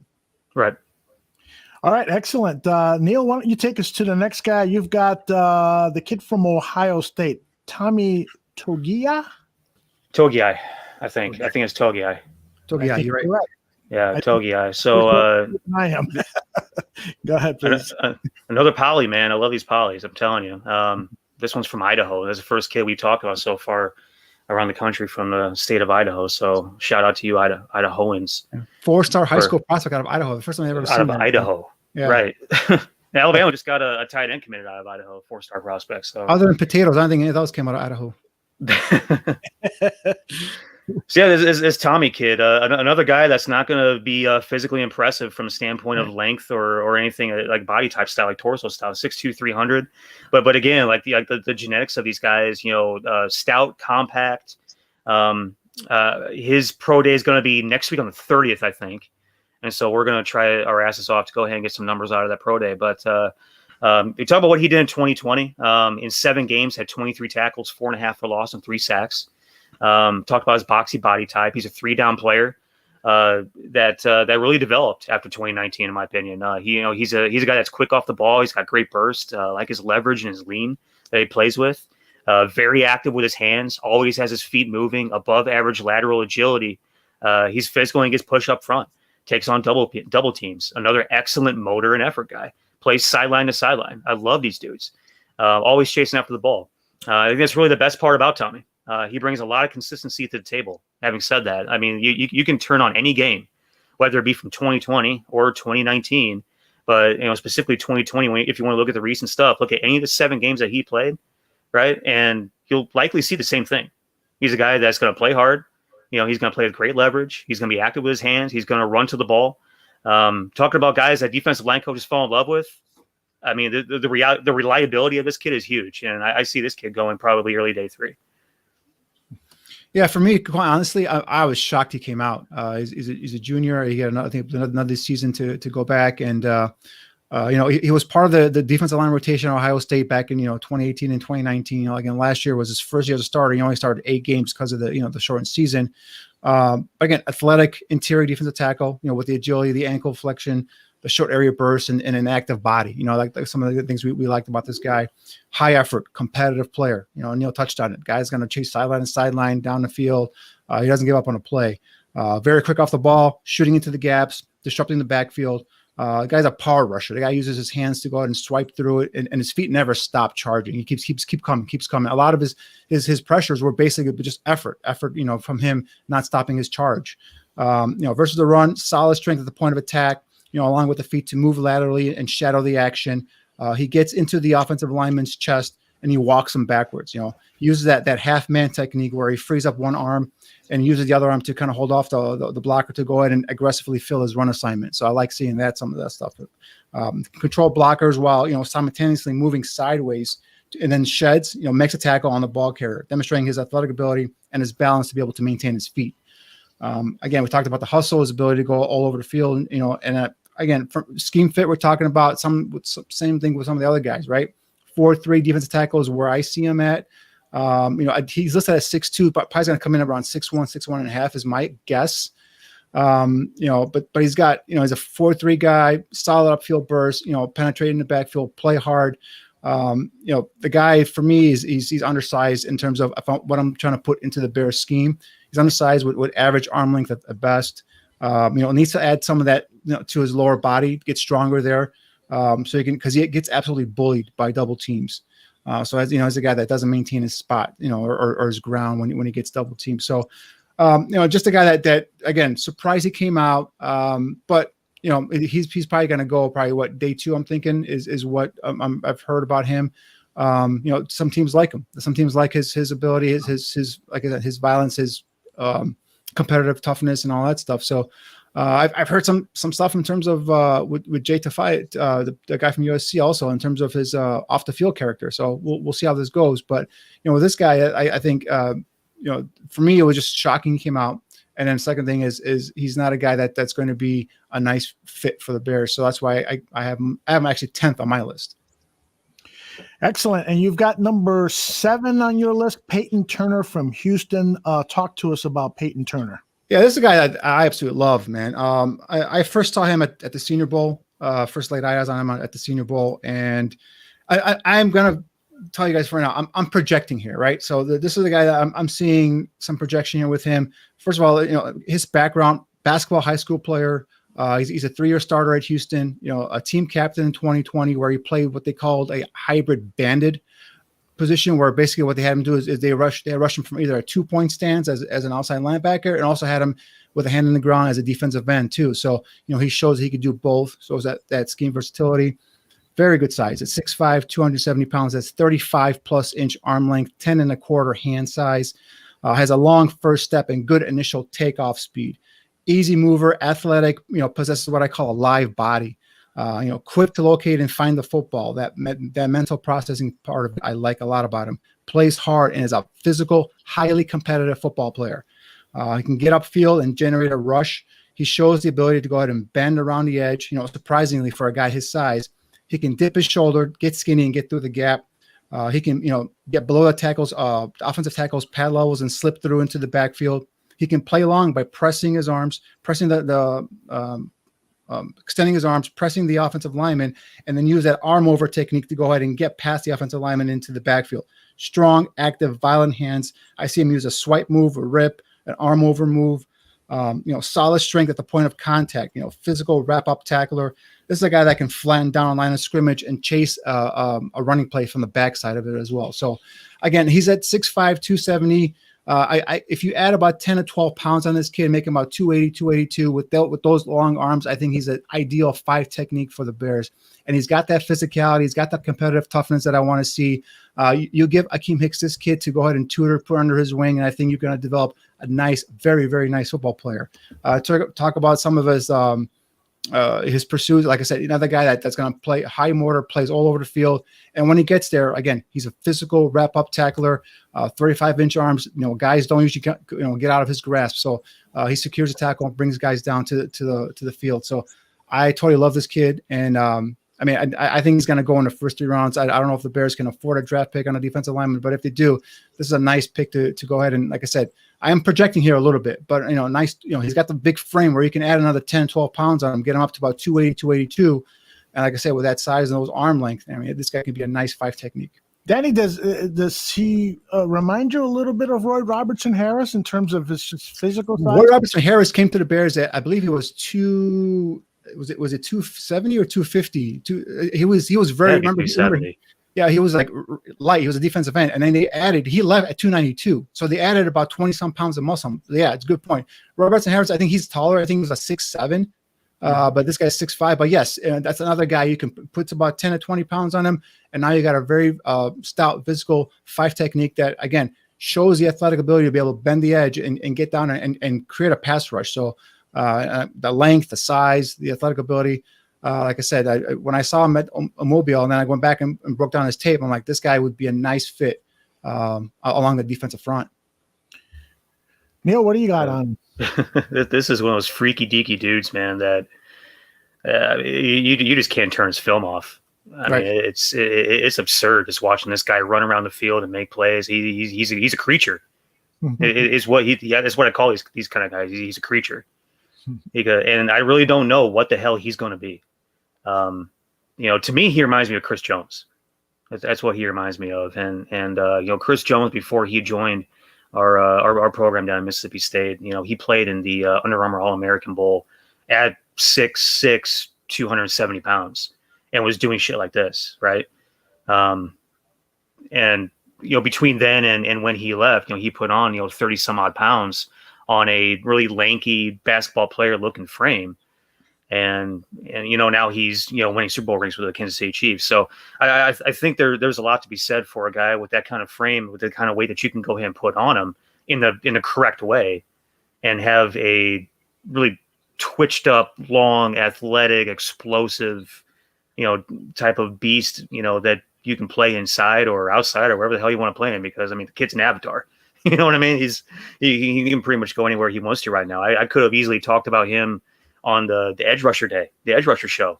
Yeah. We could have talked about him a little bit. That's the thing is, when they stood him up at a 2-point stance, it didn't look like it was out of place. He still was able to, you know, rush off there like he's been doing all of his life. But yeah, that's what really caught my eye there too.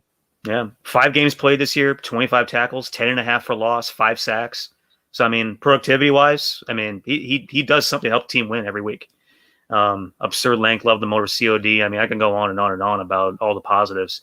It's just a matter of, you know, who you are and what you want out of them. Really, I think that's what it comes down to. You know, what scheme you run, who you are, where you are, you know, what you want to use him as. I think he's easily a day 1, day 2 guy. I don't think you can turn down that type of length, athletic ability, explosiveness, twitch. You just don't pass the creatures. Then why wasn't he in your top 10 there, Niel? Because I have him in my wild card category. I don't know what the hell he is, dude. Yeah, I mean, I'm projecting. Yeah, I'm projecting. Like I said, he can do I mean, pretty much everything. Like I saw some Michael Strahan in him, right? And you mentioned Chris Jones. You know, I saw some Michael Strahan in him when he gets down in a 4-point, you know, in a 3-point stance, rushes the defensive end. I can see that as well. You know, that's the size, the bend. Again, it's like I said, he's a freak, and he's a guy that once he gets, you know, to a defensive line coach and in a program that puts the proper weight on him and gets him coached up, I think this guy's has a chance to be a really, really good football player. All right, Niel, I'm going to stay with you here, and you've got the other guy from USC. I think I'm not even going to try to pronounce his name. Tuipulotu, Marlon Tuipulotu. I think Niel put all the hard names in there for you. Yeah, he did. Right. Thanks, Niel. Love my polys, man. Did I get this wrong? Is it Marlon or Marlon? Yeah, it's Marlon. Okay. Excellent. That's right. Yeah, Marlon Tuipulotu. Before I go on, let's go ahead and cue the Dagger Boys because the Blackhawks just beat Florida. Yeah, baby, 3-0.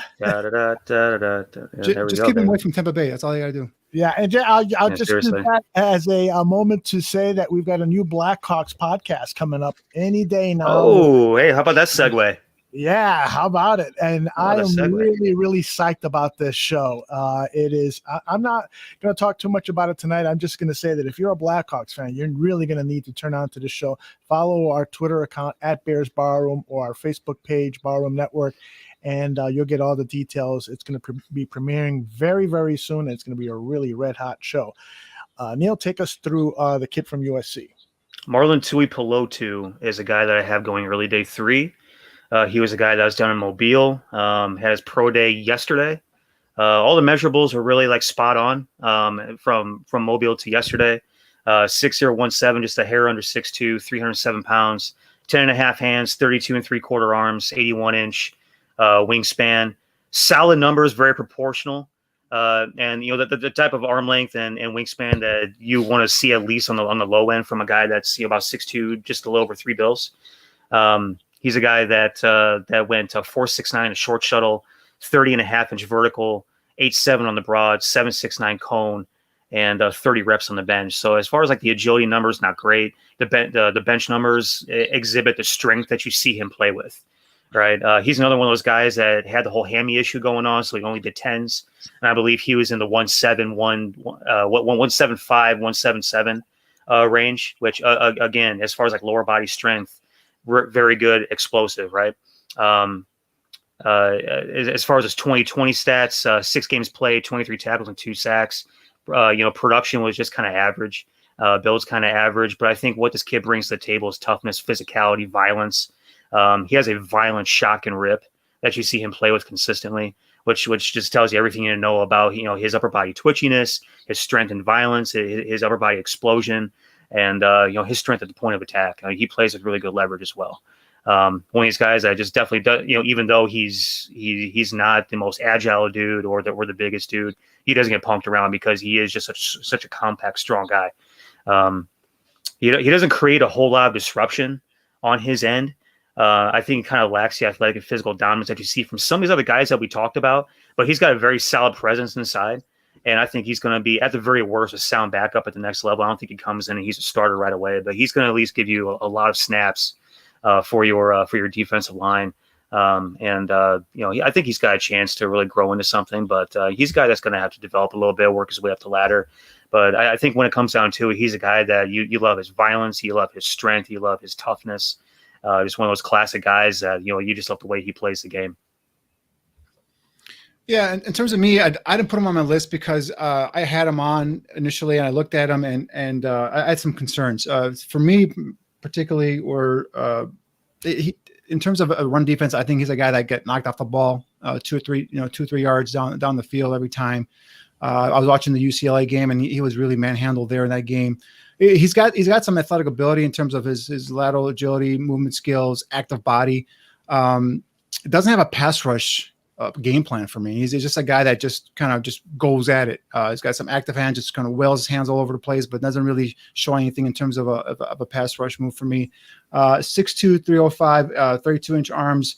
I think he's probably going to be a 4-3 defensive tackle. And then also there are some concerns for me in terms of injuries. He's got a couple of back injuries, back in 2017 and 2019. Those interior defensive linemen with those back injuries that kind of, it's a red flag for me. So I really, didn't like the scheme fit, didn't like some of his tape that I watched, and I didn't put him in my top 10. But for me, another guy that's going to be probably a 4-3 interior defensive tackle. Yeah, I'm at the point in my list where I'm just trying to find guys where I just like the way they play to have guys to talk about. Because I don't think he's necessarily a guy that fits necessarily like you said, but toughness and all that kind of thing. I mean, if he comes in, ends up developing into a guy that can back up Akeem or Bilal Nichols, then I mean, hey, you came away with a steal, I suppose. Yeah. Well, there's a lot of talk that, with Bilal Nichols' contract coming up at the end of the 2021 season, that they might let Bilal walk. And I just can't see that happening because I think he's the heir apparent. But this was something that I believe it was Brad Biggs wrote in his column, that it's a possibility that they won't pick up and they won't do an extension on Bilal Nichols, and they'll just refurbish with the new players. And so maybe they're looking at guys, some of the guys on your list to bring in the latter rounds to see if they can hit gold again. Maybe it's Aleem McNeil from North Carolina State, who Danny has on his list. Danny, take us through it. Yeah, another one of these guys that I see here as a possible Eddie Goldman, successor, backup, however you want to look at it. But this is a kid that, it's 6'1", 320 is where I have him here, and a heck of an athlete, man. In high school, he played inside linebacker and was a short yardage running back, where he scored 40 career touchdowns. So also played baseball, and then also, this is a guy as a true junior, just a 2-year starter for NC State in 35 games and 19 starts. Short, squatty, bowling ball of a nose tackle who possesses good lower body strength. Sudden and athletic with the short area quickness. He fires off the snap with leverage. He's a guy that can play the gaps and create a surge. He can time the snap, and he really surprises the offensive line because he's so big. But when he times that snap, he can surprise them, and he can get into that gap and shoot the gap and really take advantage of those offensive linemen. Versus the run, flashes hand strength and quickness to be able to stack blockers, win one-on-one battles. Uses that half man technique to go ahead and occupy the A gap. He can take up residence in the middle of a defensive front and just be hard to move. Another guy that can also alter the running back's path when he bullies his way through the gap and into the offensive backfield. So again, another guy that's short, squatty, that I think is just straight, brute, stout at the point of attack, and be a nice backup to Eddie Goldman. For me, again, a run stuffing guy. He shows some ability to go ahead and get upfield with his short area burst to penetrate gaps and be a disruptive run defender. can stack and shed blockers, but also capable of occupying and allowing the linebackers to roam. So if you play an up the field attacking defensive style, he could probably do that for you. But predominantly, if you're two gapping, he's a guy that can take up blockers and allow your linebackers to go out and run and make the play untouched. Yeah, I didn't have this guy on my list, but I like him a lot. And I think my hesitation is I'm waiting for his pro day to come in and those numbers to come in just to see really what he is. Because his body type scares the hell out of me. Yeah, his arms look average at best. Arms look short. He looks, squatty and sawed off. He scares the hell out of me. So, I love the way that he plays. I think like the best couple of words I wrote down to describe this guy was where's my write up here? Smooth and sudden. From the standpoint of his athletic ability, his get off. I said he was really sharp off the snap. The way that he times it up sometimes, and even his ability to just react to the ball was really good with the quick get off. He's got some power, makes some good contact. He's definitely a two gapper. He's definitely got a shock and a rip. Violent hands, especially when he initiates contact. I think again I go back to high motor guys all the time. He's a legit high motor sideline to sideline dude. And I mean, you can tell that he got that from the way he played in high school. Being a linebacker, had the need to have to go sideline to sideline for a high school football program. When you play middle linebacker in high school, it's because you're the best athlete on defense. And there's really no ifs, ands, or buts about that. So I mean, the kid's really interesting. He's a combo run stopper and pass rusher as a nose. I think he's an interesting take late that you can probably develop. He's still very raw. He's been playing the position for 3 years. Yep. So, he shows some really interesting flashes. I want to see those numbers come in from pro day before I start getting too excited about him, though. Right. Again, this is something I was trying to fit into the scheme, and I think that as a backup to Eddie Goldman, which is something I've been hollering about. But I think this is a guy that could bring in here along with a kid like Shelvin. That could be a nice potential backup. Some depth behind Eddie Goldman. Excellent. Now, I think we've got all of your top 10 guys covered. Danny, you've got one more guy on your top 10 and another wild card. Niel, why don't you take us through the number 10 guy on your list? He's from BYU. Yeah, the Cougar, Kairos Tonga, 6'4", 321-pound kid. His pro day is tomorrow, so I can't wait to see what he does. Another guy that I was apprehensive of putting on the list just because I wanted to see what he looked like, how he ran. That one's going to be on NFL Network tomorrow, I think at 1:00. And so it'll be interesting to see. They're going to show obviously Zach Wilson. Zach Wilson's going to be the main performance, the headliner. But they're going to show Kairos, and they're going to show Dax Milne, the receiver that I brought up last time we went deep into the receivers pool. But Kairos is interesting. Like I said, 6'4", 321. This past year, 36 tackles, 2.5 for loss, 2.5 sacks. The positives are, he shows powerful get off. He plays forward with strength and pad level and leverage. He shows a bull rush, nimble feet in the open field, especially for his size. Shows the ability to collapse the pocket, establishes position, continues to drive his feet. At times, he looks like a large, powerful machine when he gets position, right? All good things. Also very inconsistent with all of these good things. So when he doesn't get that early position, when he doesn't win early, he also shows the consistency of playing high, getting washed out, losing the play. No variety of pass rush moves, really. Only really a run stuffing, space eater type. For his size, he ends up getting knocked down way too often for my liking as well. But I mean, he's a big man with incredible upside. Needs to be put in a situation where he can be coached up, molded. Somebody that can extract all the great out of him, getting him to be a consistent beast, inside, in the middle is really the biggest thing with him. But he had a lot of really good things to show this past year that made me really like him a lot. It's just a matter of the whole consistency thing. And with me, this is what I was telling Neil. This is the guy that just pissed me off last night. I put on his tape and I watched the first 3 drives against Navy, and he's getting blown off the line of scrimmage. Elevates his pad level, loses his leverage, gets pushed around, and then he shows an uncoordinated feet, loses his balance, gets falls off, and I'm like, this is because I know what the Bears are looking for. Bears are looking for not only size, length, but they also want guys to have some sort of athletic traits. And I just didn't think he fit that scheme. He's going to be a fit on some team in terms of the NFL, but he's not athletic enough with balance and with a way to control a line of scrimmage, at least from the bit. Maybe I was unfair to the kid. I should have probably seen more than just 3 drives. But from just the initial reaction, I was like, this guy's not going to be a fit. So that's why I turned tape off on him right away. Let's see what you do against a Navy guy, Danny. Let's see how athletic and how much you get blown off the ball against a Navy guy. I'll be on the other side. I'll be a tight end. I'll be on the other side. Thank you for your candor, Danny. And Neil is going to give us his candid opinion on the next guy. It's wild card pick. Who is it? It's Malik Herring from Georgia. Yeah.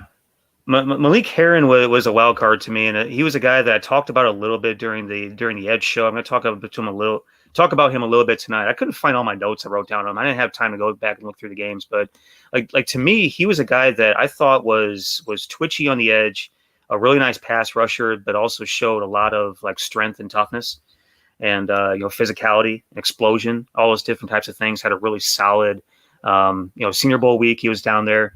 I do actually have his measurements. Give me 2 seconds. I got his measurements. He was 6'0", 283, 10.5 hands, 32.5 arms, 82 wingspan. So, I mean, really solid measurements.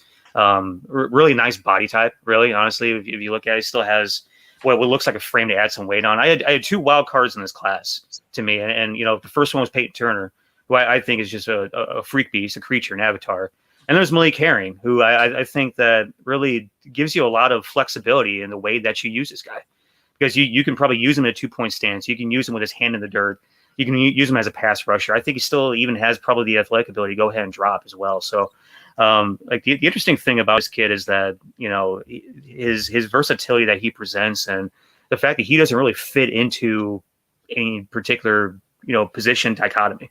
Right. Like he's a guy that if you like him if you have an idea, if you have a vision for how you want to use him, he's going to be a really nice pick, probably at the top end of day 3, at the late end of day 2. I'm just not sure what he is though, and I tried like hell to try and find his pro day numbers. I couldn't find those either. So I don't know. Maybe it's just maybe that's the universe telling me not to worry about Malik Herring. I don't know, but. But I remember liking him a lot, watching him in the one-on-ones on the coach's film during Senior Bowl practice week, and I watched a couple of his games. I really liked him there, and but I mean the 283 for an edge, I was like, damn, that's almost too big. But again, like he was so loose and nimble and fluid the way he moved around. So I thought, there's a possibility there. But that's what I got in the league. I think he's a wild card. I think he can do a few different types of things. He's worth talking about, in this arena. Talking about interior guys or maybe 5 techniques or whatever the case may be. He's an interesting player. Right. And I agree with Herring. He's got the athletic ability. I see him more as a 4-3 end.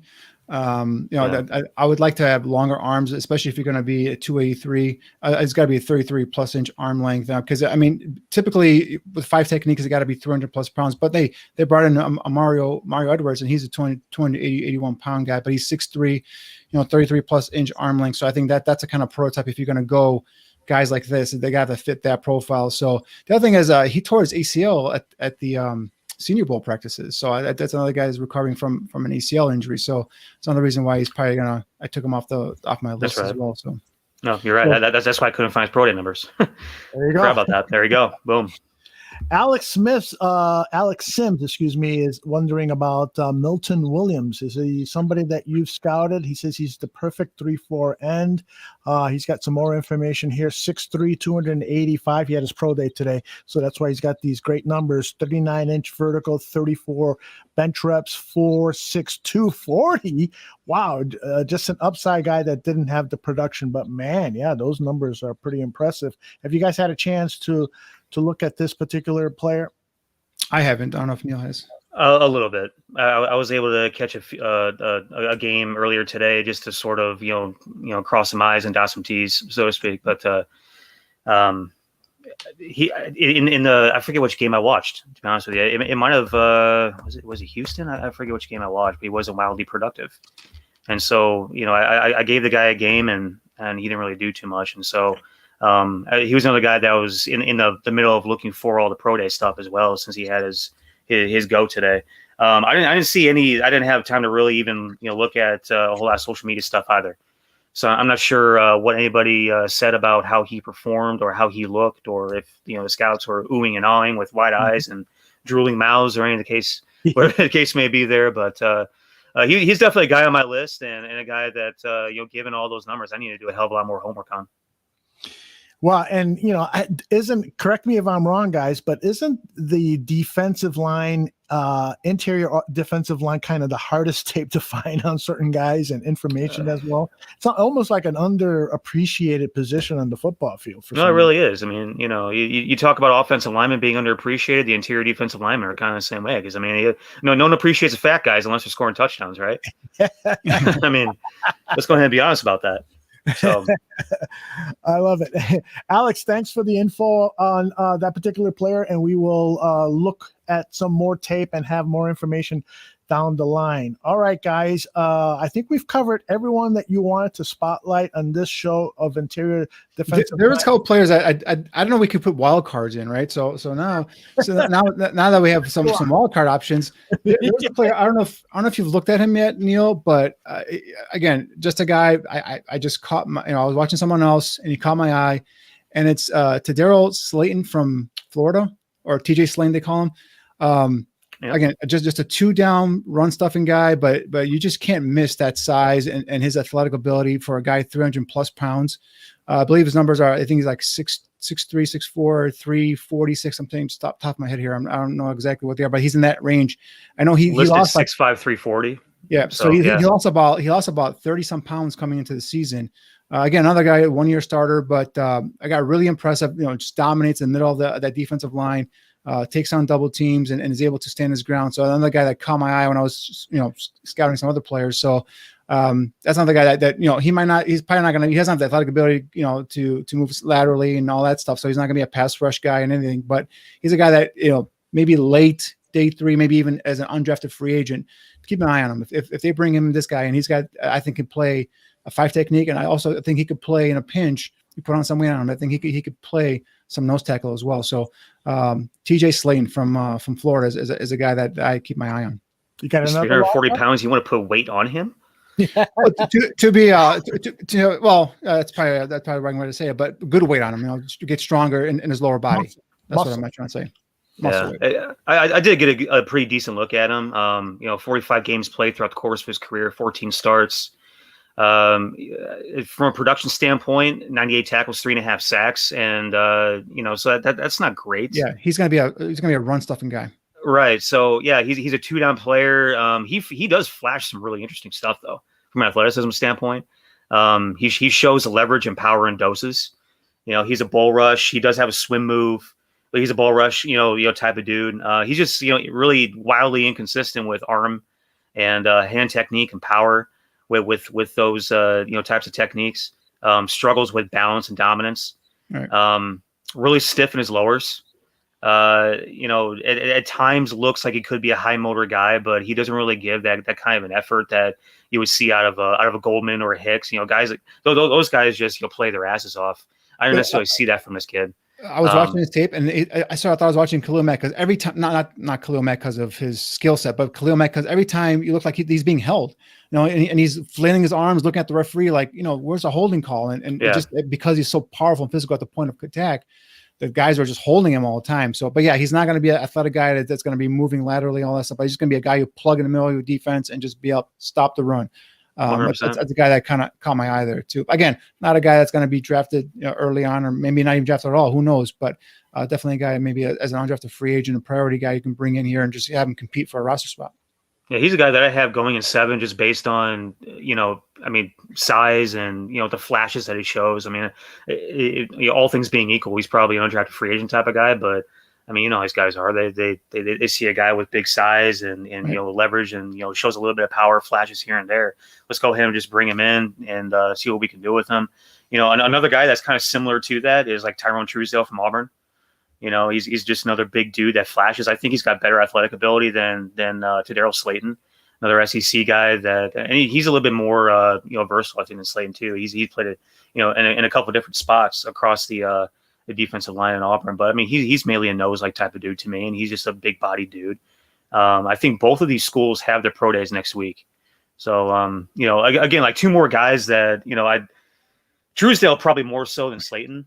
But I want to see what Truesdale did in his pro day next week before I really started, placing him in my list anywhere, because, I saw a little bit of film and I haven't really seen a whole lot to get a really solid evaluation on him, and kind of need to do more homework on. But, in the limited clips that I saw of him, I was kind of decently, surprised, because I wasn't really expecting a whole lot, given, his not that he was a guy that had a story during the recruiting process, but I definitely know how that thing panned out, and he definitely didn't live up to the necessary expectations. But I think he had a really good last year, and so he's worth following back up on.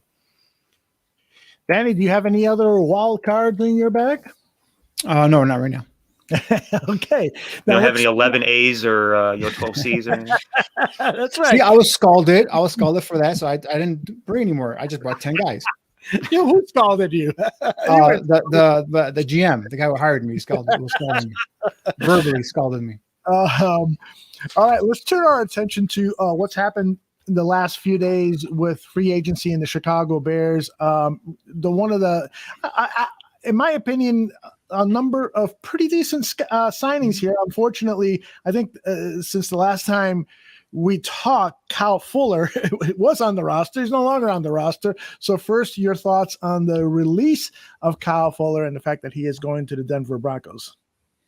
Well, in terms of, for me, we talked about, the salary cap and maneuverability and all that stuff. And we mentioned it. If you guys want to bring in a guy like a Russell Wilson or a Deshaun Watson, you're a quarterback, you're going to lose some of these defensive players. Now, I fully expected Kyle Fuller to renegotiate, and from all the reports where they tried to, cut his salary down in half, pretty much down to about, I think, $6-7 million, and he rejected it and got $9.5 million with the Broncos. So, I understand, why it happened. I think for me, I remember that was the same time that they're talking about maybe giving Akeem Hicks his option of finding a trade. And then for me, that would have been a more devastating loss is losing Akeem Hicks. Now, listen, Kyle Fuller is a solid cornerback, a tough guy, a guy, when he comes up, in terms of run support is physical and is aggressive. But guys, Kyle Fuller is not a shutdown cornerback. Kyle Fuller is not a guy that deserves to get $20 million a year. And I know that was ballooned up because of the reconstruction and all that stuff. So, but where he went at a $9.5 million or $8 million range, I think it was fair and reasonable. So obviously I didn't want to see him go, but for me, Hicks would have been a bigger loss. So, you can replace Fuller, with Desmond Trufant they brought in here is a guy that, has got a reputation of being a pretty good cover corner, not total opposite of Fuller, right? Not very good in run support, but probably better in terms of cover corner ability. His problem is just staying healthy. Trufant's, that is. So we'll see how that goes. But I fully expect now cornerback to be a priority on the draft list, and I think this is a solid class for cornerbacks, and I think this is someone that this is a position that they're probably going to attract or address, I should say, in the draft. I don't know if it's going to be first or second round. Again, I truly do not expect the Bears to be picking 20th, whether they've traded that pick or done something with that pick. So we're talking about second round, third round value here. Obviously, we haven't hit the cornerbacks yet, but there's some pretty good talent here at cornerback. So we'll see what happens. Yeah, the Desmond Trufant guy, I think he went on the injury list 3 times last year for a hamstring. Yep. So I mean, you just hope that he's not bringing any sort of like injury baggage, with him here to Chicago. I think my initial reaction to Kyle Fuller getting traded was very R-rated, so I'm not going to say what that was, but not that I haven't done anything R-rated on the show already in the past, but I'm going to try and minimize it and mitigate the damage I've already done to your FCC rating. Although, but thanks. But I mean, I just love to see that, to watch that dude play, man. I mean, he's just like so damn physical, and I know that in the grand scheme of things, you want 2 corners that you can play on either side, whether you're going field or boundary, regardless of what the scheme is. Desmond Trufant allows you to do that better than Kyle Fuller. Kyle Fuller to me is definitely more of a boundary corner than he is a field corner. And I think in the league you want as versatile a corner as you have, but I think as far as like the quality of just football player, Fuller was, that's where I think we're lacking. We let go of another football player. We don't have enough football players in the secondary. At least we got rid of Buster Screen, which I know that made you jump out of your seat, Danny. Mega fist bump when you're in. They did it. But Buster Screen definitely wasn't a football player, and so we upgraded there 100% with whoever we put in the nickel, whether it be Duke or whether it be. Well, I thought it might have been Vildor, but I guess Vildor is going to be the opposite corner now, possibly. Depending on what they end up doing with Desmond Trufant. Again, like this fan base. I mean, and then all three of us are part of it. We get so emotionally pent up in frustration about the moves that are made 6 months before training camp. There's still a lot of time to go. So I don't know if Desmond Trufant is, definitely going to be the guy that's going to be, a big time contributor this year. But I could definitely tell you that, he's less of a football player, and that's what made me sad. Also, guys, what makes cornerbacks really good? A real good front seven and good pass rush. So if the Bears can 100%. get that pass rush going with Quinn, Mac, and another sneaky good signing is a Tuche kid from the Broncos. Outside linebacker. I think he's a guy that. We're going to get to him shortly, but first I want you to respond to 4,000 Clovers, Danny. He says he doesn't disagree with you much, but totally disagree with you on that point. He says that with your previous point, he says that with Eddie Goldman in the wings and given how good Fuller is, I'm much more willing to let Hicks go than Kyle Fuller. See, for me, it's the opposite because Hicks for me is that, like I said earlier, he's the heart and soul of that defense. When he was out of the defensive line, you felt his loss. I mean, when he got injured in that game against Minnesota, they had totally shut down Dalvin Cook, and next thing he was gone. And next thing you know, it's Cook's running wild on the Bears defense. So he's a guy that his presence was felt when he's out of there. So I think his loss would have been huge. Fuller, like I said, good player. I don't hate him. I wish he was on the team still, but he's not a shutdown corner. And those are the kind of guys you do not let go of as shutdown corners. Not saying Desmond Trufant is a shutdown corner, but I think if you're going to go ahead and rate them in terms of a healthy Desmond Trufant, his coverage ability as opposed to Kyle Fuller, I think Trufant might win there. But in terms of physicality, in terms of being a tough guy, in terms of coming downhill, like I said, run defense, physical, bring that attitude to the defensive backfield, hands down, Kyle Fuller's guy. So that's why, and plus, like I just said, a pass rush will make a lot of corners look better. So I think that's Bears are going to have to start and just really hope that Quinn, bounces back this season and has a typical Robert Quinn season, and that they go ahead and they beef up that pass rush and give those corners, those quarterbacks less time to get rid of that football. Mm-hmm. All right, let's talk about that player that you mentioned just a second ago, Jeremiah Atushu. The Bears did sign him to a 2-year contract. He's played for the Chargers, the Jets, and the Broncos. I know that as soon as the announcement was made, Danny, you were like saying, yeah, baby. Tell us why. Well, I this guy's a twitchy player, a twitchy edge player, outside linebacker, a guy I think he had 5 sacks last year. He's not going to be a full-time guy, but he's going to be a guy that's going to come in, and give you some snaps off the bench. Probably takes over for a guy like a James Vaughters or something like that. But he's a guy that's productive, and I don't know what his totals were in terms of QB hurries, but he was up there. Of course, he was playing in the Vic Fangio system over at Denver, so similar scheme fit here with the Bears. So I think I like that fit. It's a nice, it's kind of one of those like under the radar defensive pickups that Ryan Pace has. Give him credit for. He does do these nice pickups. 1 year veteran. Whether it's the Williams kid, the defensive lineman that went to Detroit, Nick Williams a couple years ago. Last season with Mario Edwards, we bring in these players and they contribute. Tashawn Gibson, the safety last year, had a solid season. Was a 1-year free agent pickup. So I think this is going to play right in line with that as a guy that's going to come in and give you some twitch, some pass rush off the edge there to get to spell Mac and Quinn. It looks like he's. Number one, he's 28. So, whatever your thoughts are on what the actual prime of a NFL, guy's career is, he's still kind of right there. He's 20 years old. Just reading off of the Bears, PR site here, appeared in 74 games with 23 starts in 7 NFL seasons with the Chargers from 24 to 2017, the Jets in 2018, the Broncos 2019-2020. Compiled 144 tackles, 20 and a half sacks, 31 for loss, 42 quarterback hits, and 4 forced fumbles. Listed at 6'3", 252. Selected by the Chargers in the second round of the 2014 draft out of Georgia Tech, where, I mean, he was a school record holder for 31 and a half career sacks. So, I mean, in terms of, getting after the quarterback's ass, I mean, this is a guy that you do get excited about.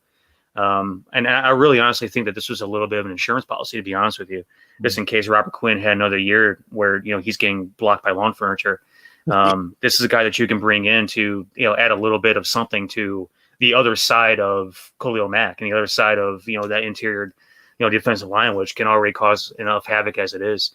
That one was really interesting. I really think that all these moves in the offseason that the Bears have made so far, talking about, you got Dalton, you brought back Christian Jones, Jeremiah Tachu, Elijah Wilkinson, who we'll talk about, Desmond Trufant. I feel like these are a lot of like CYA moves, just in case, right? Just in case, the problems that we saw this past year persist.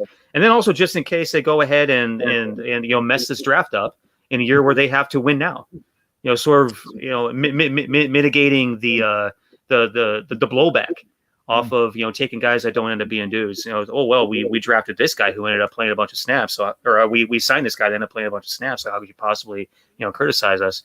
It just seems like a lot of CYA stuff. But, again, I think that I do on the positive side of things, what's my nickname for Pace now? Peaking Pace. we have peaking pace over here. See, just on that real quick, Neil, on that note, I see it kind of a little bit differently than you. I see it as Ryan Pace preparing this team because he knows whether it's for Russell Wilson or for one of these guys in the first round, he's going to trade away a lot of draft capital, and he's not going to have a lot of these picks to go ahead and fill this roster with depth. And I think he's bringing in veterans because he's not going to have a lot of draft capital to draft kids and put them in those spots. That's the way I'm seeing it. Well, no, that's what I was about to say, though. Like on the positive end of things, the other way to look at it is that you're bringing in, at the very worst, very solid depth and insurance policies, just in case like you don't have the amount of picks that you initially thought you were going to have to bring in guys that would come in and play right away. And so, I mean, I again, like we talk about Dalton, about how the fan base is pissed off. I'm not necessarily pissed off. I think it brings a lot of cohesiveness, a calming sense to that quarterback room that has been nothing but chaos since Brian Pace arrived. Let's go ahead and be honest. Christian Jones was a guy that was very reliable and productive while he was here. Jeremiah Tachu, I just went through all of his stuff. Desmond Trufant, a veteran that's battling injury. Hopefully he doesn't come in and be hurt. And we're going to talk about Wilkinson here in a second, which to me, again, made me think that maybe we're not going to have that pick in round 1 or round 2, because to me, the pick in round 1 or round 2 is supposed to be on a right tackle to bring in and start right away. So, a lot of the stuff has got me thinking over the past week, and it really sort of restructured the way that I think we're going to go about this draft cycle. All right, let's talk about offensive tackle Elijah Wilkinson. He agreed to a 1-year contract. Neil, you keep bringing him up. So what do you like about him? What do you dislike about him? Yeah, so I mean, he's a guy that I think started last year for Denver, if I'm not mistaken. I'm bringing up his started right profile. tackle before he got hurt. I think he got injured, and then he was gone for the rest of the season. Let's see here. Yeah, he was the opening day starter at right tackle. Yeah. Up on injured reserve with a fractured shin bone early in the season. Right. The one thing he gives you some flexibility in terms of being able to play left tackle and right tackle. So my initial thought is this guy's going to bring in to compete at right tackle with a Jermaine Ifedi, which I thought was going to be probably your backup reserve guy. But if he loses that, then he's probably going to be a swing guy, guy who can play left and right tackle. Again, going back to that point you made earlier, that means that they're not going to probably have a pick high enough to get an offensive line. I still would like to, see them get an offensive lineman, because I think this is going to be a solid draft. And, you can get guys in the 3rd, 4th round that can come in and be, contributors for you. So hopefully, they'll still go down that route. But this is just this insurance, I think. Yeah. Yeah, I don't think there's going to be any battle at right tackle, boys. I'm just going to go ahead and tell you, between Jermaine Ifedi and this guy, this guy is so much more athletic and talented and long and everything else than Jermaine Ifedi, cement block feet. There's I don't think there's going to be any bit of competition there, but I could be wrong. Yeah, I think he was brought in to potentially be the starter. Yeah, I wouldn't be surprised if Eddie got knocked back inside. At the first sign of an injury to one of those guards, Eddie might be back there, because that's why they brought him in. They thought that was a better position for him. He got moved out to offensive tackle because of an injury concerns, but I wouldn't at all be surprised if Castillo still has his eyes set on moving Eddie, that big fat ass of his, moving him inside. But remember also Rashard Carver is gone, guys. A guy who could back up at right guard and right tackle, and Fetty could be a guy that could be a reserve at both right guard and right tackle. So he could take that Rashard Carver reserve role. All right.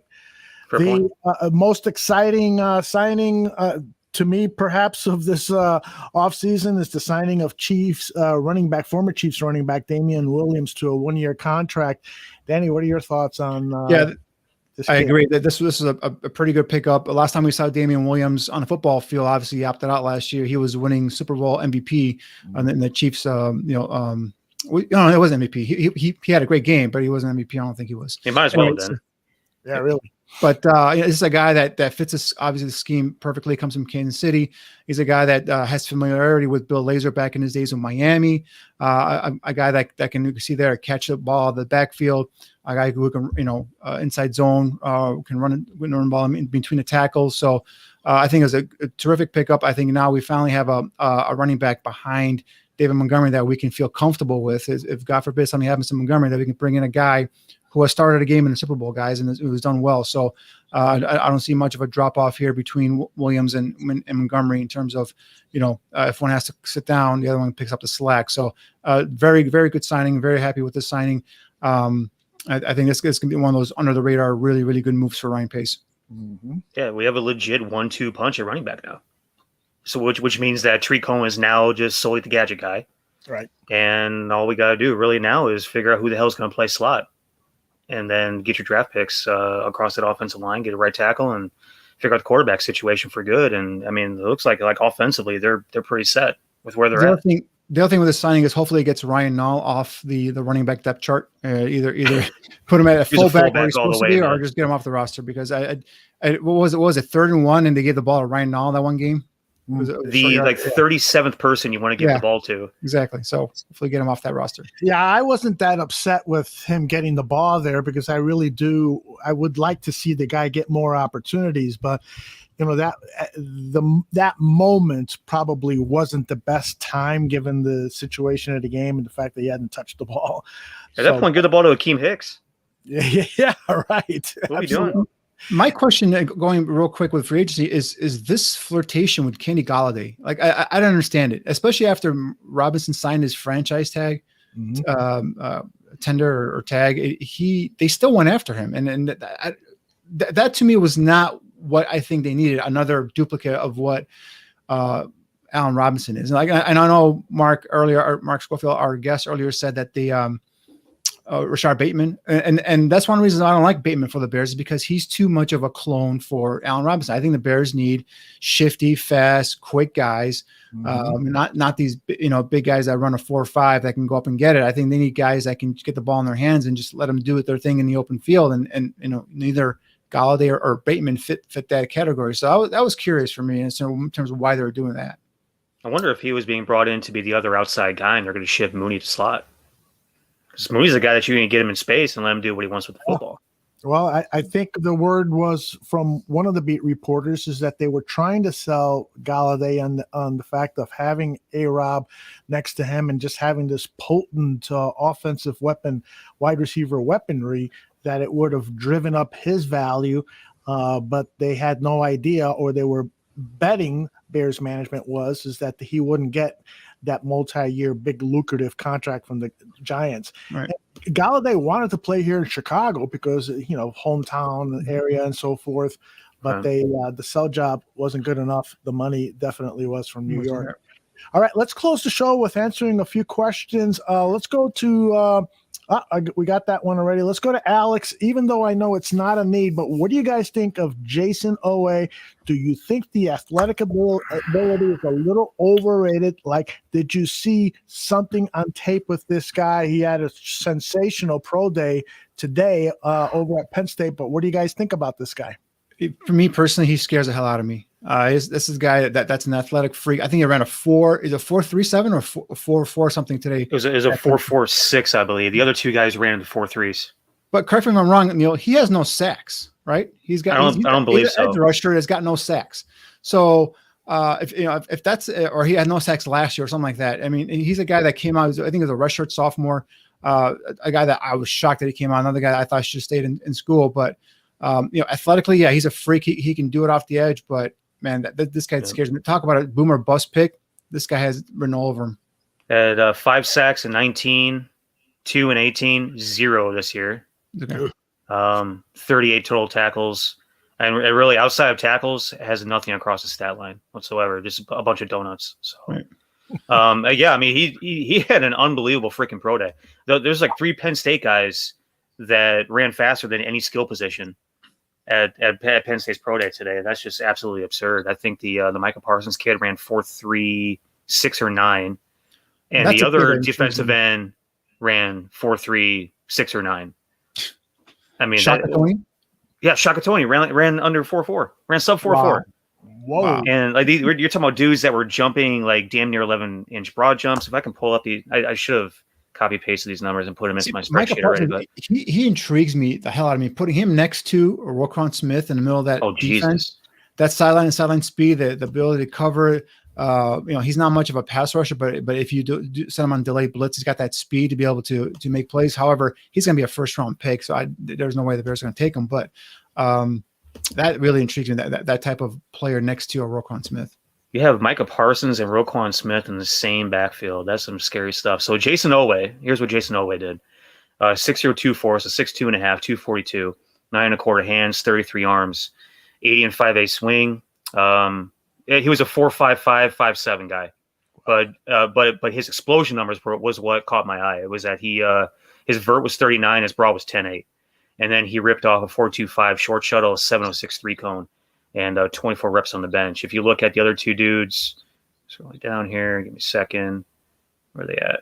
He's the Ryan Pace profile, man. Ryan Pace loves edgy, twitchy, athletic edge guys, and he fits that profile. But at that point, get Jason Owe then, because what Jason Owe did was a hair under 6'5", 257. Length numbers, 9 1/4 hands, 34 and a half arms, absurd, 82-inch wingspan. 40, 4.39. His 10-yard split was 1.59. His vert was 39 and a half. His broad jump was 11.2. His short shuttle was 4.15, and his 3-cone was 6.84 with 21 reps on the bench. Dude, people are saying that watch this kid. He's gonna put on a show on his pro day, and sure enough, he did. I mean, he's like I said, a typical boomer bust pick. Man, just the no sacks in the Big Ten scare the hell out of me. So, well, yeah, exactly, 100%. So. Yeah, I think I got those mixed up when we were talking about it earlier. You mentioned that's why I was kind of shocked. You said 4.5. I thought Owe ran a 4.3, but yeah, I think you had. Yeah, I was getting them backwards. Yeah, you're right. I was getting them backwards. But either way, I mean, between the three of those guys, I mean that's just absolutely absurd. Right. Final question comes from Alex. Would we be mad if the Bears traded down in the first and they grabbed J.C. Horn, the cornerback who many people were saying is the best cornerback in this draft? Would you be upset if the Bears did that, acquire more picks and draft J.C. Horn, the cornerback? Not necessarily. J.C. Horn is a hell of a prospect, but my question is, who's my quarterback? Because if I'm going to season with Andy Dalton and Nick Foles as my quarterbacks, then I'm pissed. Yeah, because I think right now you got to answer that quarterback position. Whether it's a trade for this maybe it's a fairy tale, but this Russell Wilson trade, if that happens, or if you go up and get one of these quarterbacks, but that's what I'm zeroing in on. If anything less than that. If Andy Dalton is your starting quarterback and Nick Foles is your backup, I'm pissed. Yeah, 100%. I don't think Nick Foles is going to be on the roster come August, but I think I was pretty adamant that if you go into August with Andy Dalton and a 5th round developmental guy, that's the wrong way to go about this. Right, I'm pissed. Yep. I'm going to be irritated as hell. I'm going to be dropping more FCC on restricted words on all those show. You can say all 7 dirty words here. We'll get away with it. I do think that the same kind of ferocity that Ryan Pace allegedly had in trying to acquire Russell Wilson, Seattle Seahawks in a trade, he's got to kind of match that ferocity to move up and get the quarterback, or risk moving up a few spots to get Mac Jones, who is probably going to be the 5th quarterback chosen. There's no guarantee on that. But my point is he's got to be aggressive to get one of these top 5 quarterbacks, because if he doesn't, then we are going to be in perpetual development hell. We're going to be a 8-7, 7-8 team for the next several years, and it's just going to be more mediocrity at best. The factor, this will be the last question because I got to go. We've got a very special Bulls 101 broadcast. Oh, yeah, I'm amped up for that. 11 o'clock to talk about this big trade. But the factor wants to know, if we draft Mac Jones, how many games into the season until they let him start? How ready is Mac Jones to start? And I feel he's the smartest quarterback in this draft. And so he's going to pick up that playbook pretty effing fast. The thing is how will he react to the speed of the NFL, right, guys? Yeah, for me, it's if it's a competition between Mac Jones and Andy Dalton, I fully expect Mac Jones to win that competition in training camp. So if for whatever reason they feel like the speed of the game might be a little bit too fast for him, which I doubt, he comes from the SEC, plays some of the best athletes in college football. So if for whatever reason they want to sit him, I'd say maybe 1-2 games, at Matt tops, and then they put him in there.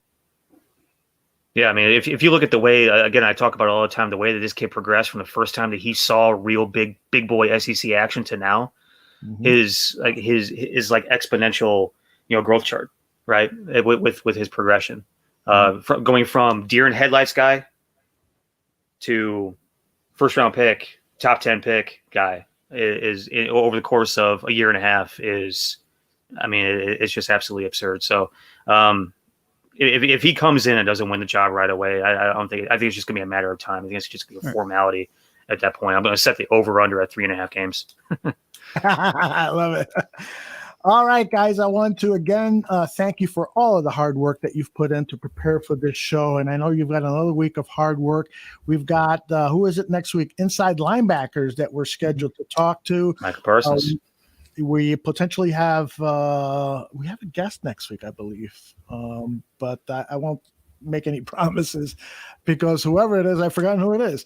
But thank you for all your hard work, and those of you who are watching live, stick around. In about 30 minutes or so, we're going to have Bulls 101, a massive trade by the new regime of the Chicago Bulls that could immediately change the complexion of this team and catapult them into a playoff team, a legitimate playoff team. How about that? Yep. But also puts them in a good place to make some offseason acquisitions via free agency, with free agency dollars opening up. So the experts on that are going to talk about that. Laurel Golden and Chris Amundsen on Bulls 101. I know you guys are excited. I hope you can stay up and watch that show. Oh, yeah. And I also want to let people know that the new White Sox show is the second episode is Monday at 7:30 p.m. Scott Merkin of MLB.com is going to be the guest. If you've never heard Scott before, you really should. This guy's going to be a great guest, and he knows his White Sox baseball inside and out. And as I mentioned earlier, we'll be debuting the new Bar Down Blackhawk Talk podcast, and more on that coming up. Follow us at Bears Bar Room on Twitter for information on that show. And I just also want to let people know that the Barfly Tailgate guys are going to take a 2-week hiatus. They're going to get do all the research they want to put together their mock drafts and get ready to talk draft. And so on Sunday morning, we might have some different programming available for you. We'll let you know more about that later. Guys, again, thanks very much for all your hard work. Great job. And hasta la vista, baby. Good night.